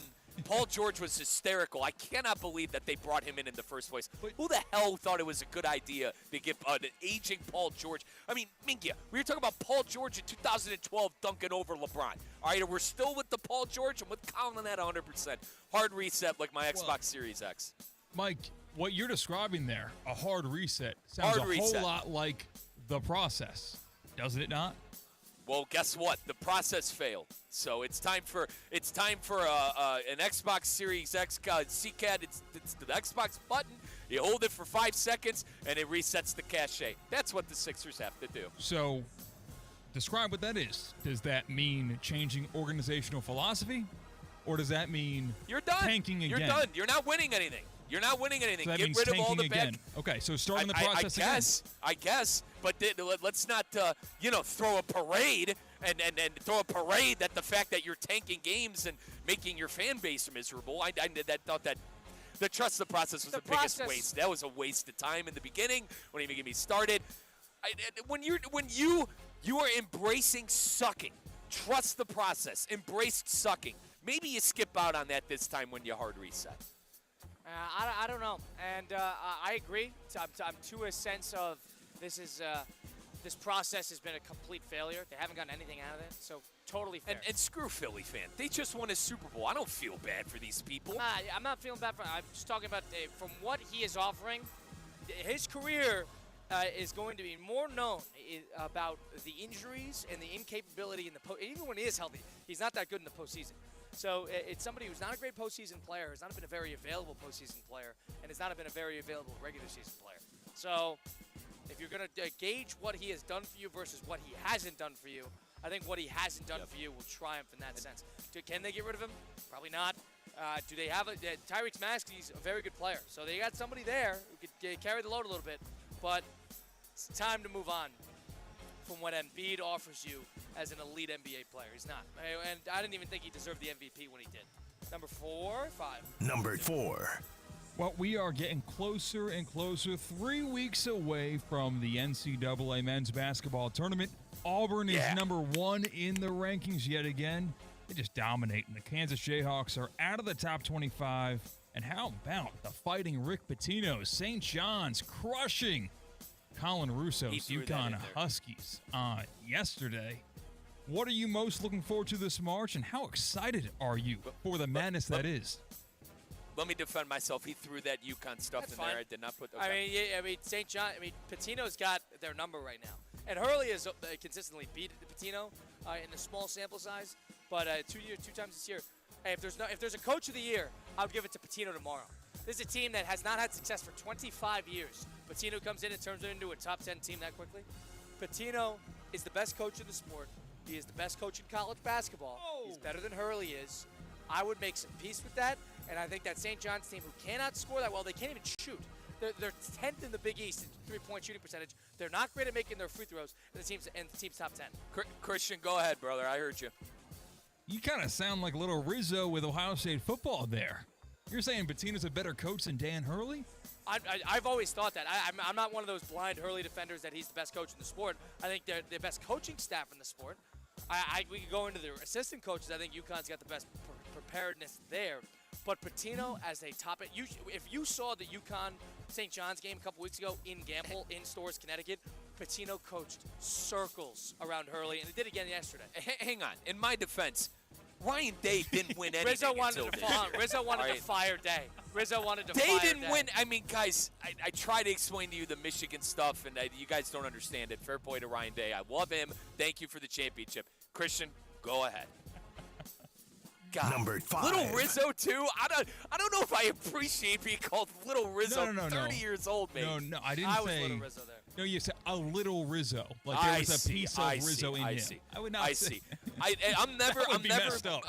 Thank you. I'm never gonna be able to win the Ryan Day argument with you guys. Is that right? Well, you wanted him gone. I mean, how couldn't I though? Oh, how Christian, couldn't he wanted I, him man? gone. He wanted him gone.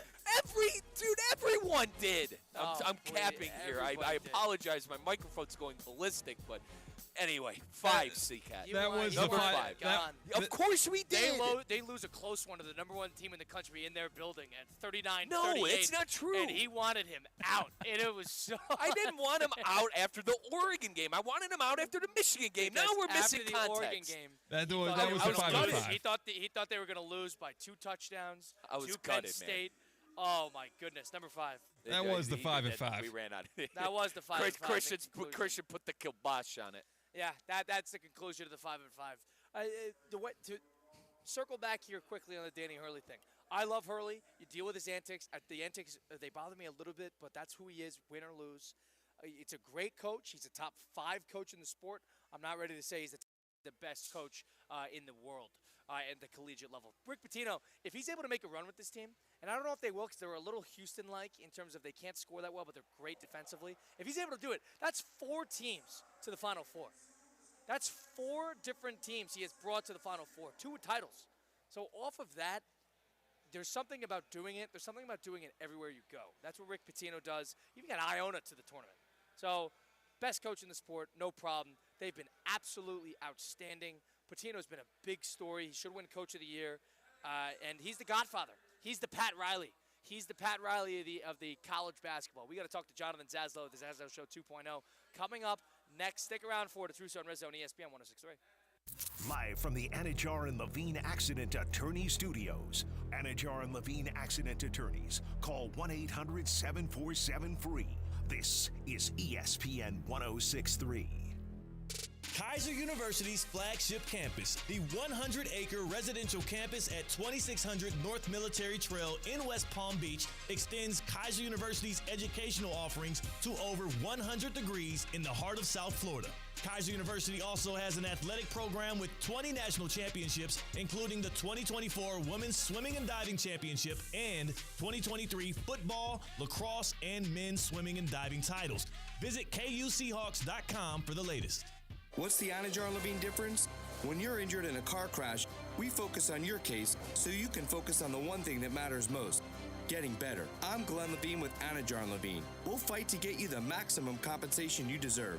Call our legal team right now for a free consultation. 1-800-747-FREE.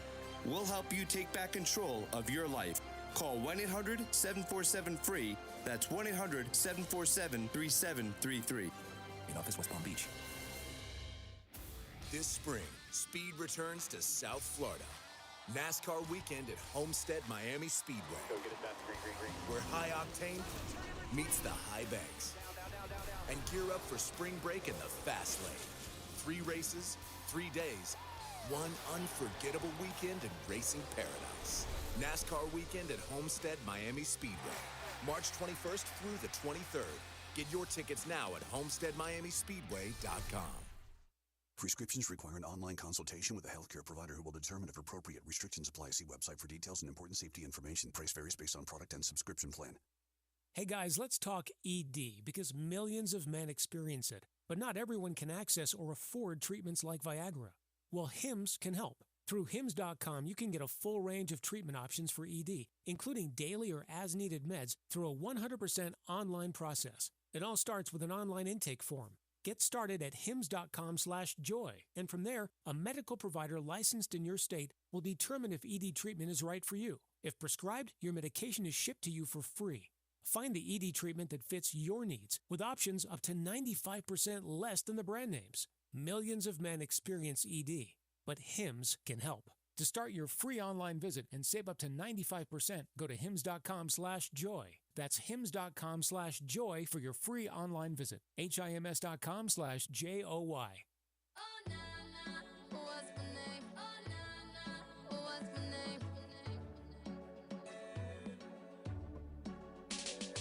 Let's get back to the Anajar and Levine Accident Attorney Studios. This is Russo and Rizzo on ESPN 106.3. Rolling on here live from the TGL at the SoFi Center in Palm Beach Gardens, Florida. Go start your day out with a win. Head over to F45 downtown West Palm Beach, locations in Wellington as well. F45, it's more the functional side of working out. You show up, you got classes all throughout the morning and the afternoon. You're in and out in basically about 45 minutes. A little stretching in before, a little stretching after, making sure you're healthy. 2 coaches on site, making sure you're doing the exercise properly. And it's more of the high-intensity interval training. Get your heart rate up, get a sweat going, make sure you feel good getting out of there. When I was lifting on my own and doing the Olympic lifts, you don't realize how much you don't get out of it until you go to a class style like F45, where you're constant movement. You don't even have time to think. You're just doing it. And then all of a sudden, it's over, and you're chit-chatting with a bunch of like-minded fitness individuals over at F45. It's open for all people of all fitness levels. Go check it out today. Check out their Instagram, F45 downtown West Palm Beach. Get your first 3 classes for $30. It's Russo and Rizzo on ESPN 106.3, welcoming in a good friend of the program, Mr. Jonathan Zazzo of the Zazzo Show 2.0. You can hear him on a smattering of programs across ESPN Radio. Mr. Zaz, how are we doing today? What's going on? Hello, how are you guys? I see you guys are at the TGL. I got to make my way out to the TGL one of these days. Yeah, you do. Oh, you have not been here yet. You got to get here. Been here yet, have you? No, I got to get out there one time.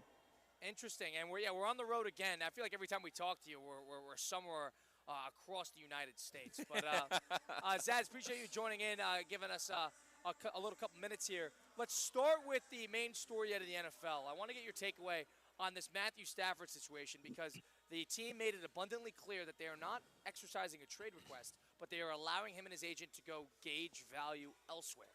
But this, of course, leaves the door open for whether a team should go call, see if he's available, or if the Rams should leave a door open and whether they get something worth it back.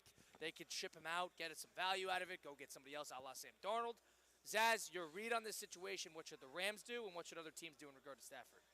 Well, the Rams are in total control of this situation. They have all the leverage. They have all the control. Stafford's under contract.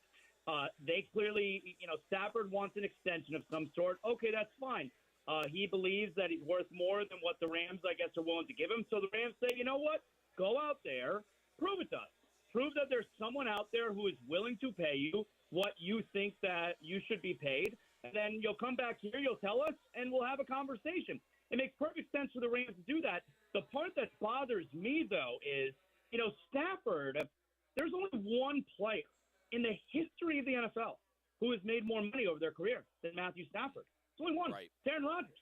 Otherwise, no player in the history of the world has made more money playing in the National Football League than Matthew Stafford. So is it really worth it for Stafford, who was one score away from getting back to the NFC Championship game this past season, to go move teams, uproot the family? I mean, I know the wife, anytime a microphone's in front of her, she's willing to tell you what she thinks. The wife said they would move the family. They have no problem doing that. But is he willing to move the family to a team that, let's be honest, if you have an opening at quarterback, you're not any good.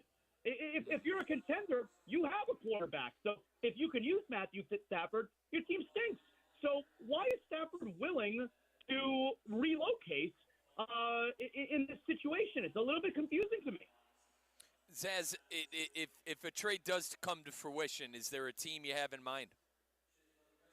I mean, the easy ones to say are the Pittsburgh Steelers. That's an easy one that comes to mind. They were at least a playoff team, and you could probably say they have a quarterback opening, although I feel like they were a bit overachievers last year, most of the season. I really don't know how good the Steelers are.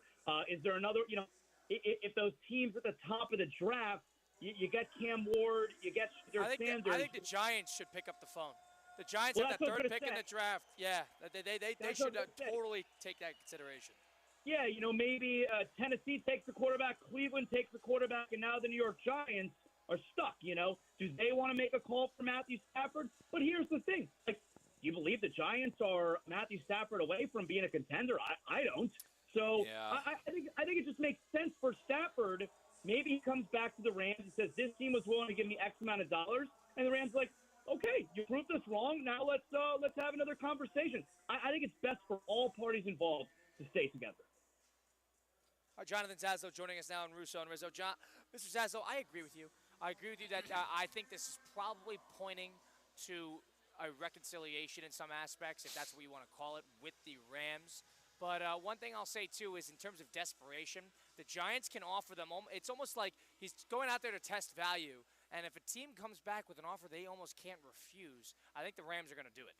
Because the Rams are never afraid to retool, rebrand. I don't think it's a bad thing. They got rid of Goff. They didn't necessarily need to. There was a bit of unhappiness both sides, but they were willing to do that. They went and got Ramsey in the mix. They're not afraid to make trades. But if they're able to get, let's say, that third overall pick from the Giants there, and the Giants are willing to cough that up for Stafford, because the Giants need something quick. And they need something quick, or else both the general manager and the head coach are out, and I think they know that. So that's part of the reason why I think the Giants would do it.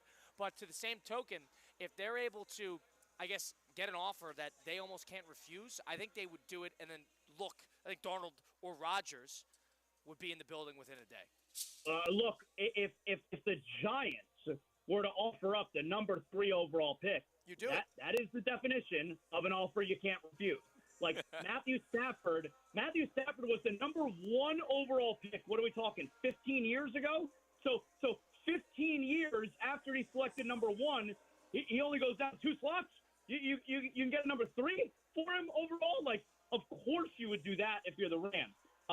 It'd be a shocker that the Giants would do that. If you are the Rams, you're right. You take the number 3 overall pick. You go make a call. Darnold, Aaron Rodgers. It could be anyone who holds you over for a couple of years. That would be an offer that you can't refuse. I'm on the team that the Giants, I think, weirdly enough, call me crazy, I think they should do it. I think they should do it because that team will be uprooted before Christmas if they go with what they have now and roll the dice, getting an Abdul Carter and trying to see if it works. I truly think that there is not an option out there for the Giants. They're not going to get Darnold. Darnold wants nothing to do with New York. And they need to make a move. They're not going to get Rodgers. He's not going to go across town. So of the quarterbacks available, unless you're planning to roll out there with Jackson Dart, and hopefully it works out, both that coach and general manager are likely going to be fired if they come out poorly. Are we so sure that picks 1 and 2 are both going quarterback? That's what I would say. I would say if that, and if you're not sold on the quarterback for whatever reason, or number 2, if you are confident, you'll find out the combine. If both those teams are going to get quarterbacks there, then I think you start having those conversations. Now, if that's the case, if the Browns are going to get a quarterback and the Tennessee Titans are going to get a quarterback, I think you do it. Yeah, and the Giants are in an interesting spot too because remember, like they could have selected a quarterback last year, but they didn't want to give up the price to move up. So like, okay, we'll take Malik Neighbors. How many years are you going to be in a position where you're able to select a big time quarterback? You know, you can't keep passing up the quarterback every single time. But that's if there's 1-2 pass up. There's no quarterback that's worth the third overall pick in the draft. So that's why I think a Giant fan would be happy. It's like taking your third overall pick and using it on Matthew Stafford. I think any of them would sign up tomorrow for that stability, that infrastructure. I know there's not a future side, but there's a good bridge there. He raises the floor. The Giant fan is so desperate for at least some form of competence. I think they would say yes. We really do. I think in theory, and this is why I don't think the Rams would be interested in making the trade. I think you can get a second for Stafford. I'd be really surprised you can get a first-round pick for him, let alone number 3 overall. I think you can get a second-round pick for Stafford. So, Zaz, I'm on the opposite side of you and Colin. I think McVay wants Darnold. I think that Kevin O'Connell wants to start J.J. McCarthy. Do I necessarily agree with that? I think the Vikings should probably tag Darnold and have more stability at the position than an unknown rookie. But my best guess is they want to get the most they can for Stafford, move on to Darnold, draft a young quarterback in a couple of years, sign Darnold to a 3-year deal, and I think McVay thinks he can probably win with a guy like Sam Darnold. Well, here's the problem. They just dominated Darnold in the postseason. They made him look foolish. He was seeing ghosts against that team in the postseason. I can't see McVay there thinking, that's my guy. But I think, guy who was, like Zaz said, down a touchdown at the 17-yard line with 4 minutes to go. I think that's a strange perspective. I think for 2-3 years, however long they sign the Darnold deal, you have time to groom another quarterback in the meantime. I think Darnold would sign up to get paid, and I think you could get something. Guys, I don't think Matt Stafford's – this is the highest his value is going to be for the rest of his career. Will we agree? Well, if you sign him again, he's retiring there. You're not looking at value at that point. Okay. If you're able to restructure, he's retiring. You get what I'm saying, though. Like, they're going to be able to get something pretty lucrative by getting rid of him right now. And even if it's not Darnold, Zaz, I think McVay has his guy in mind. I'm speculating Darnold, but if it's not him, I think he has a guy in mind. I think you can get a 2 for him. And if it means that they don't have, like, if they're going to pay a little bit less for Darnold than they would for Stafford at his age, you know the way these coaches think. These coaches like McVay, who know how to coach a quarterback, and they look at a guy like Darnold and they say, hey, I can get this guy. He was really good this past year with O'Connell, and I could even take him to that next level. So I could see there being a little bit of hubris there. So the quarterback does believe, despite what we saw from Darnold in the postseason, that I could be that guy that takes him even further. But I actually do agree with what Minnesota, I believe, is going to wind up doing. I let Darnold go. I go with McCarthy. It reminds me, not to compare McCarthy to Mahomes, all right, but it reminds me of the Chiefs when they had Alex Smith. You know, they're going deep into the playoffs. They're winning 11 or 12 games. How can you move off of Alex Smith for this quarterback they selected in the first round last year? Because they knew they could only go so far with Alex Smith. And there's a reason why they selected Mahomes. And I think that's the exact same situation the Vikings are in right now, where you saw, Darnold, he's a veteran. He hasn't been in this league for a minute. He's been around for a while. I think you know how far Darnold can take you. There's no getting around. The 2 biggest games of his career were Week 18 and Wild Card Weekend, and he was horrible. And I think that they say, you know what? Plan A was J.J. McCarthy. We think he could take us where Darnold can't. I agree with you on the sense that the Vikings should probably move on. I know Darnold, they're at a point where they can play both sides here. I would see them coming back if he's coming in on a relatively easy deal. Because one thing about that, comparatively to Mahomes, is Mahomes was healthy the whole year. Mahomes played in that Week 17 game and had 300 yards. So there was something there as well. McCarthy wasn't healthy all year. And I don't know, you don't have a sense of how he is as a quarterback. He hasn't practiced. You haven't seen the guy since August. So that would make me a little bit more nervous, but I understand your perspective as well. Zaz, from my perspective, though, in terms of Stafford, I think maybe I'm wrong here. Maybe I don't have a sense of his trade value.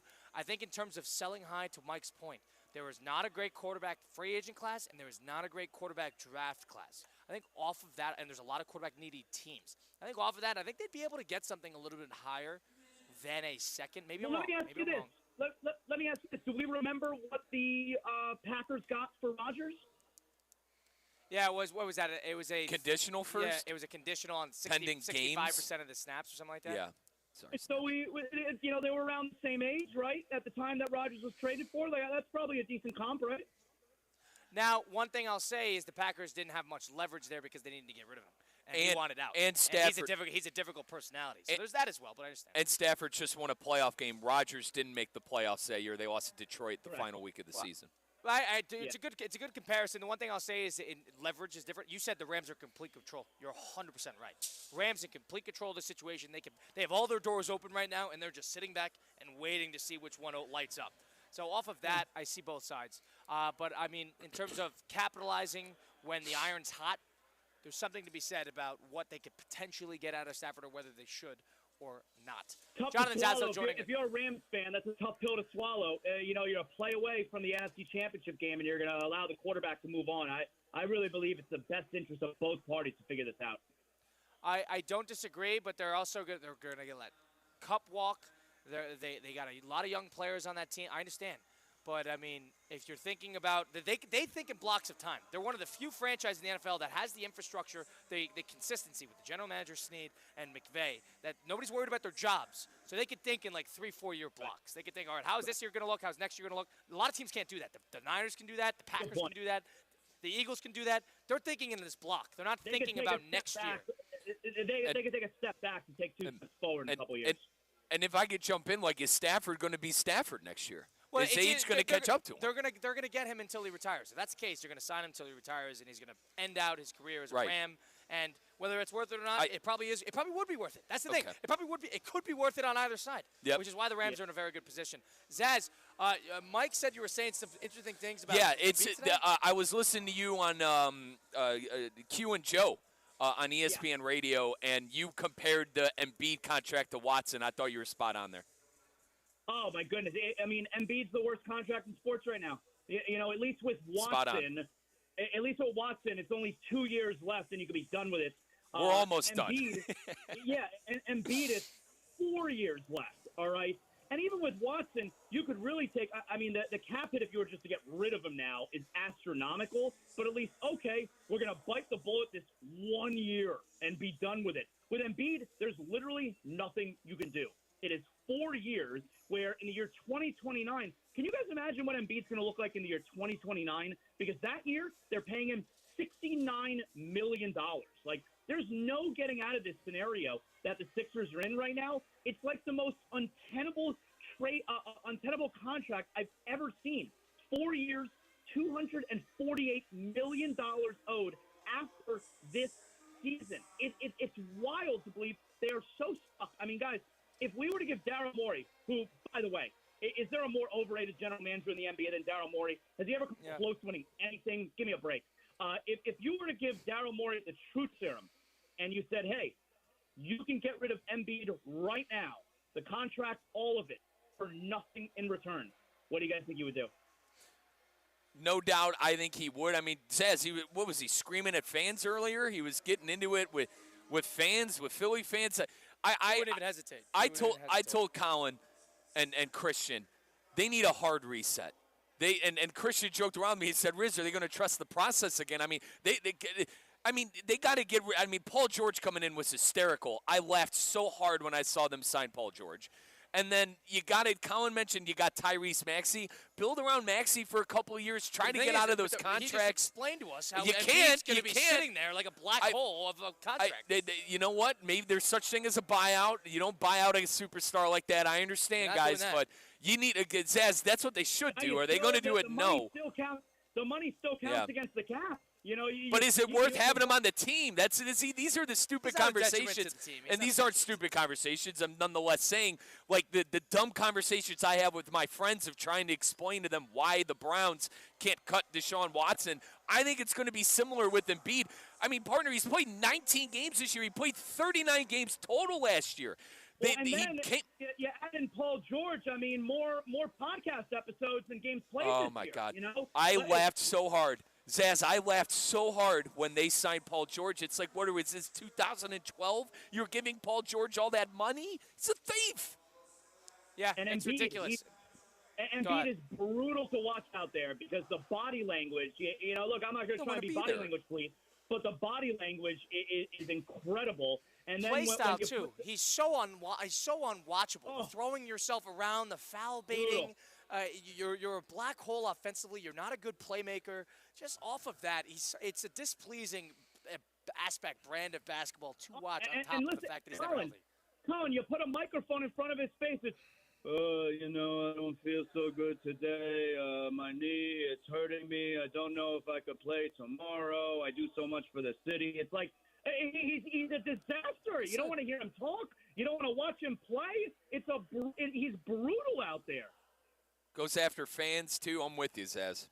Now, for that, it's one of the poorer positions in the NBA, especially with the new luxury tax and the new CBA, which makes it harder and harder for teams to get max contract players on top of each other. Like the old days with the Lakers, the luxury tax, they could get away with it. Now you can't get rid of it. Now you can't get away with it. They're stuck. They are in the quicksand there. And if I could also add, this is the most extreme example, Embiid and the Sixers, but this scenario is what the Miami Heat decided to avoid with Jimmy Butler. This is the most extreme example. But it's extreme because he had a 4-year contract and Butler wanted a max. 2. He wanted the 2. He wanted the 2. Sorry, the 2 max. The Heat refused to allow themselves in a couple of years from now to be in this situation. Yeah, and the NBA, especially because you sign the extension, it's not year by year. There's rarely an unrestricted free agent. You're signing an extension, so you get all of a sudden there's 6 years on the books of getting this guy on playing. I'm over Embiid. It's over. It is done. It is done. He is never going to be the player he was. I don't even think the player he was all that great. He was never great in the postseason. I think this is over, done, finito. He's going to be hobbled with injuries. He still already has been, but for the rest of his career, he's 30 years old. He's going to get older. It's going to be harder and harder to maintain a 270-pound body put together 65 games. I mean, look, you could say, Embiid, he doesn't want to be hurt. It's not his fault he's hurt. I disagree. I think you take better care of your body at the beginning of your career. You don't get to a point here where you're only 30 and you're completely broken down. I think there's something to be said for that. And Zaz, let's not forget, and listen, we could sit here and debate if he should have played or not. He played for Team USA, too, when he was quote-unquote hurt. So there's that factor as well. He's played 19 games this year. He had surgery on that knee when? February? And then he's playing for Team USA, and now he's been available for 19 games this season. Absolute nightmare. And don't forget how it started the season. He started the season letting us all know, back-to-backs, you're not going to see me play. Like, that was the way we started the season. Like, what are we doing? He is the embodiment as an MVP caliber player. I know he's not as popular as some of the other players in the NBA, but he is the embodiment of what people dislike about the NBA. I know it's an injury thing. I know he has injuries, but the fact that a ultra megastar making as much money as you could possibly imagine, being unreliable, being not reliable availability-wise in the postseason, I mean, in the regular season and the postseason, and he's not somebody who takes basketball as seriously as you're under the impression of. Whether he's trying to preserve his health or not, leave it up to him. I'm not here bashing his character. I'm here bashing his ability to stay on the court, and that is completely within my right with the amount of money that you are making. I'm over Embiid and the whole thing. They're in very big trouble, the Sixers. You know what I think's in trouble too, really quickly here before we let you go, is the New York Knicks. Yeah. I think the Knicks are in a lot of trouble here. Well, just because, and I get it, they're 0-5 against Boston and Cleveland, and the games have been blowouts. But and then 0-2 against the Thunder as well. And says quickly, they're not deep. They got 5 players. There's no bench on that team. They're not deep. They're hoping that Mitchell Robinson will help them defensively. But here's the thing: Mitchell Robinson is always hurt. He got hurt in the playoffs last year. He hasn't played a single game yet this year. So if you're relying on Mitchell Robinson to save you, that's a joke. But I will say, I don't feel like the sky is falling for the New York Knicks. They're third over. It's not the worst thing in the world that you're third in the Eastern Conference, and the 2 teams in front of you, they're better. Like the Celtics are better than the Knicks, and the Cavaliers are better than the Knicks. There's no shame in not being as good as those 2 teams. But the problem with the Knicks is the way that they brought in Mikal Bridges. They traded 5 first-round picks for him. They didn't trade 5 first-round picks for Bridges because they think that's what Bridges is worth. They did that because they believe that's what he's worth to them, meaning by acquiring this player, that's going to put us over the top. And then they wound up going all in on Towns. So the Knicks have told their fan base, we are an all-in championship caliber team based on those 2 moves they made. And the reality is they're just not. They're not as good as those other 2 teams. And I don't love Thibodeau. We don't want to get into it now, but Zaz, really quickly before we let you go here, tell us about what's going on with Anajar. Yeah, well, listen to Zaslow Show 2.0. You can hear me on ESPN Radio on days like today on the network, and then you also get me locally, Zaslow Show 2.0, wherever you get your podcasts. I can list them all, but I'll be here forever. We're Miami-based, South Florida sports. You love it, all right? And, of course, every episode, Monday through Friday, is brought to us by Anna Jarn Levine, accident attorneys. You're involved in any kind of accident, you have a personal injury, first you call 911. You got to make sure you're safe. And then you get Anna Jarn Levine on the phone. They have a specific set of skills. They will get you the money you deserve. 800-747-FREE, 800-747-3733. Appreciate it as always, Zaz. Looking forward to talking next week. My man, Zaz. Great job, guys. See ya. So the Zaslow Show 2.0, go tune into that. We take a time out here, close out the program. Russo and Rizzo, ESPN 106.3.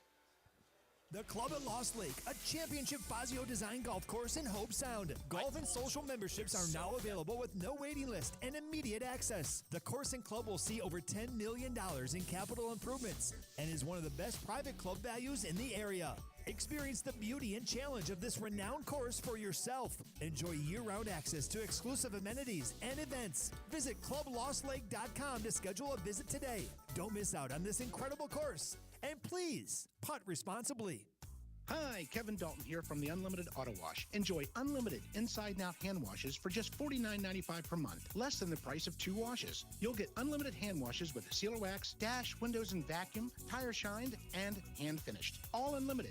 Not a member? Stop and get a quick wash anytime at great prices. And during January and February, if you join our club, you'll only pay $25 a month for the first 2 months and then $49.95 thereafter. Visit us at unlimitedautowashclub.com or call 561-WASH-ME-TOO. Tired of being sidelined by a sports injury? Get back in the game with Baptist Health Orthopedic Care. Whether you're a professional athlete or even a weekend warrior, you can get back to doing what you love with our compassionate orthopedic team. Experience a new level of care and get back to your best. Welcome to being treated like a pro. Make an appointment today at baptisthealth.net/ortho or call 833-556-6764. Is your air or water flowing perfectly in your home? If the answer is no, EDS is yes. Theo here, and for me, EDS Air Conditioning and Plumbing is my go-to, and it should be yours too. EDS is Palm Beach County's trusted AC and plumbing expert. They'll make sure your air and water flow perfectly. EDS is a train comfort specialist. It's hard to stop a train. Go to edsisyes.com. That's edsisyes.com. When comfort matters, EDS is yes. As market dynamics change, the quality of service you receive from your accounting firm shouldn't. Anshin Accountants and Advisors take the time to get to know you and your unique circumstances to help resolve complex issues and develop innovative tax and accounting solutions tailored to meet your goals. If you're a high net worth individual or business owner eager for a strategy to maximize tax savings, let Anshin deliver where others can't. Visit anchin.com. Anshin Accountants and Advisors, recalculating what's possible. Cruise the campus, explore the circuit, experience F1 in Miami like never before. Your general admission ticket to the 2025 Formula One Crypto.com Miami Grand Prix is here. Immerse yourself in the action with unparalleled access to different campus zones. Enjoy thrilling activities, live entertainment, and endless food and beverage options while witnessing the race, all for less than $150 per day. Visit F1MiamiGP.com to secure your spot at the 2025 Formula One Crypto.com Miami Grand Prix, the race that's an experience. While it's not always possible to see contaminated water coming out of the faucet, the taste is difficult to ignore. And what about plastics and pharmaceuticals now in the water? The team at Culligan is here to help.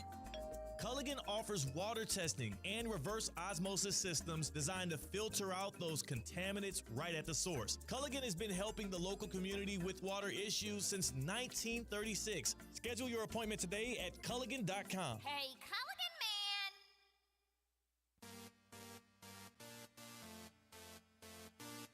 Let's get back to the Anajar and Levine Accident Attorney Studios. This is Russo and Rizzo on ESPN 106.3. Close out the program here live from TGL, the SoFi Center in Palm Beach Gardens, Florida. Colin Russo, Mike Rizzo with you. It is loud in here. Let me tell you that, in the middle of the match right now with the Los Angeles Golf Club going after it. Everybody's in the building. Yeah, Rob Manfred in the building. Steve Cohen's here. I saw Eli Manning. I saw Serena Williams. So they got the stars out and about at the TGL. CC Sabathia, Jason Day. Yeah, absolutely. So they got everybody here. But it's Colin Russo, Mike Rizzo with you. Live on site, Christian Cat helping us out back at the City Play Studios in downtown West Palm Beach. If you're in a car accident, truck accident, suffered a slip and fall, had an accident of any kind, go. My friends Mark Anajar and Glenn Levine are the guys for you to get you back on track. Anajar and Levine's the best because if you're somebody who needs protection in a tight spot, they work tirelessly to get you the maximum compensation that you deserve. Don't settle for just any attorney. Demand Anajar and Levine today because that's the Anajar and Levine difference. All it takes, one phone call. Take back control of your life today. Get your free consultation today. You got to call 1-800-747-FREE. 1-800-747-3733. Take back control now with Anajar and Levine. I'll tell you one thing. That was as loud as the TGL I think has ever been with when I was coming back there from break. Well, did you hear what happened? What happened? Well, we had New York Golf Club hole a 36-footer and then follow that up with a 38-footer putts. They are on fire. Wow. So you're keeping track. We don't have the TVs have a bunch of activations out here, so we can't see what's going on. We just got to react to the noise. Ricky Fowler, Cam Young, both bombs from way downtown. Nice. Super Bowl champion Dallas Goedert's in the house. How about that? So, wow. They got the crew out here today for, 5 o'clock on a Monday in Palm Beach Gardens, Florida. I mean, they got everybody out and about. So, good for the TGL on getting the stars out and about to play. But Matthew Stafford being a big theme, Joel Embiid being a big theme. 4 years, $260-some-odd million left on his contract. Oh, my God. Might be the worst. I think Zaz hit the nail on the head. That could be the worst contract in sports. Yeah, in terms of longevity, and it's going to be tough for them to get other max players in the mix. They're not going to be able to ship out contracts. You're not going to be able to trade him. So they're in a lot of trouble if they look to move on from him. But, their only option here is, all right, well, you've got to learn how to get healthy. And we're 30 years old, and he still can't do At the time, you pay him, right? I know hindsight 2020, we're sitting here saying how bad the contract is. But you pay him at the time you made the deal. What stinks now is like the 39 games and the 19 games. The 19 games this year is embarrassing. I know that, they're looking more into surgery count. They're exploring their options according to the report.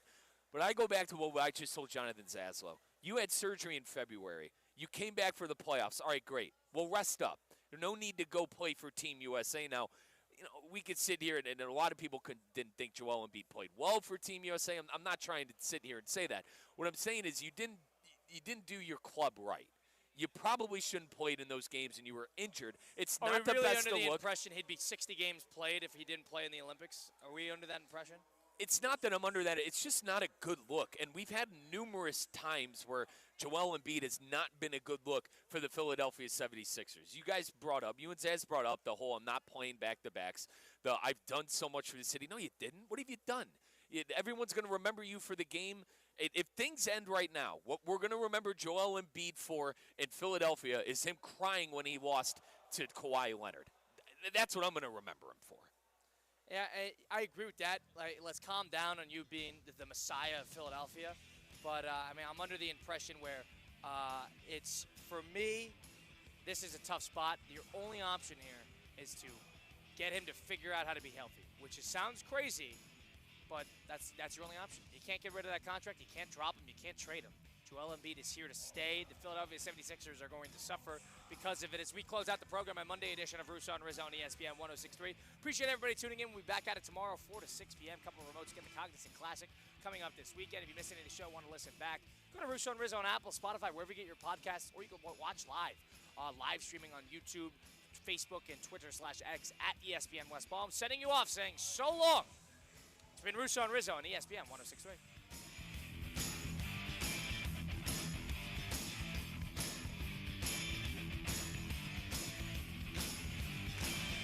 Tired of being sidelined by a sports injury? Get back in the game with Baptist Health Orthopedic Care. Whether you're a professional athlete or even a weekend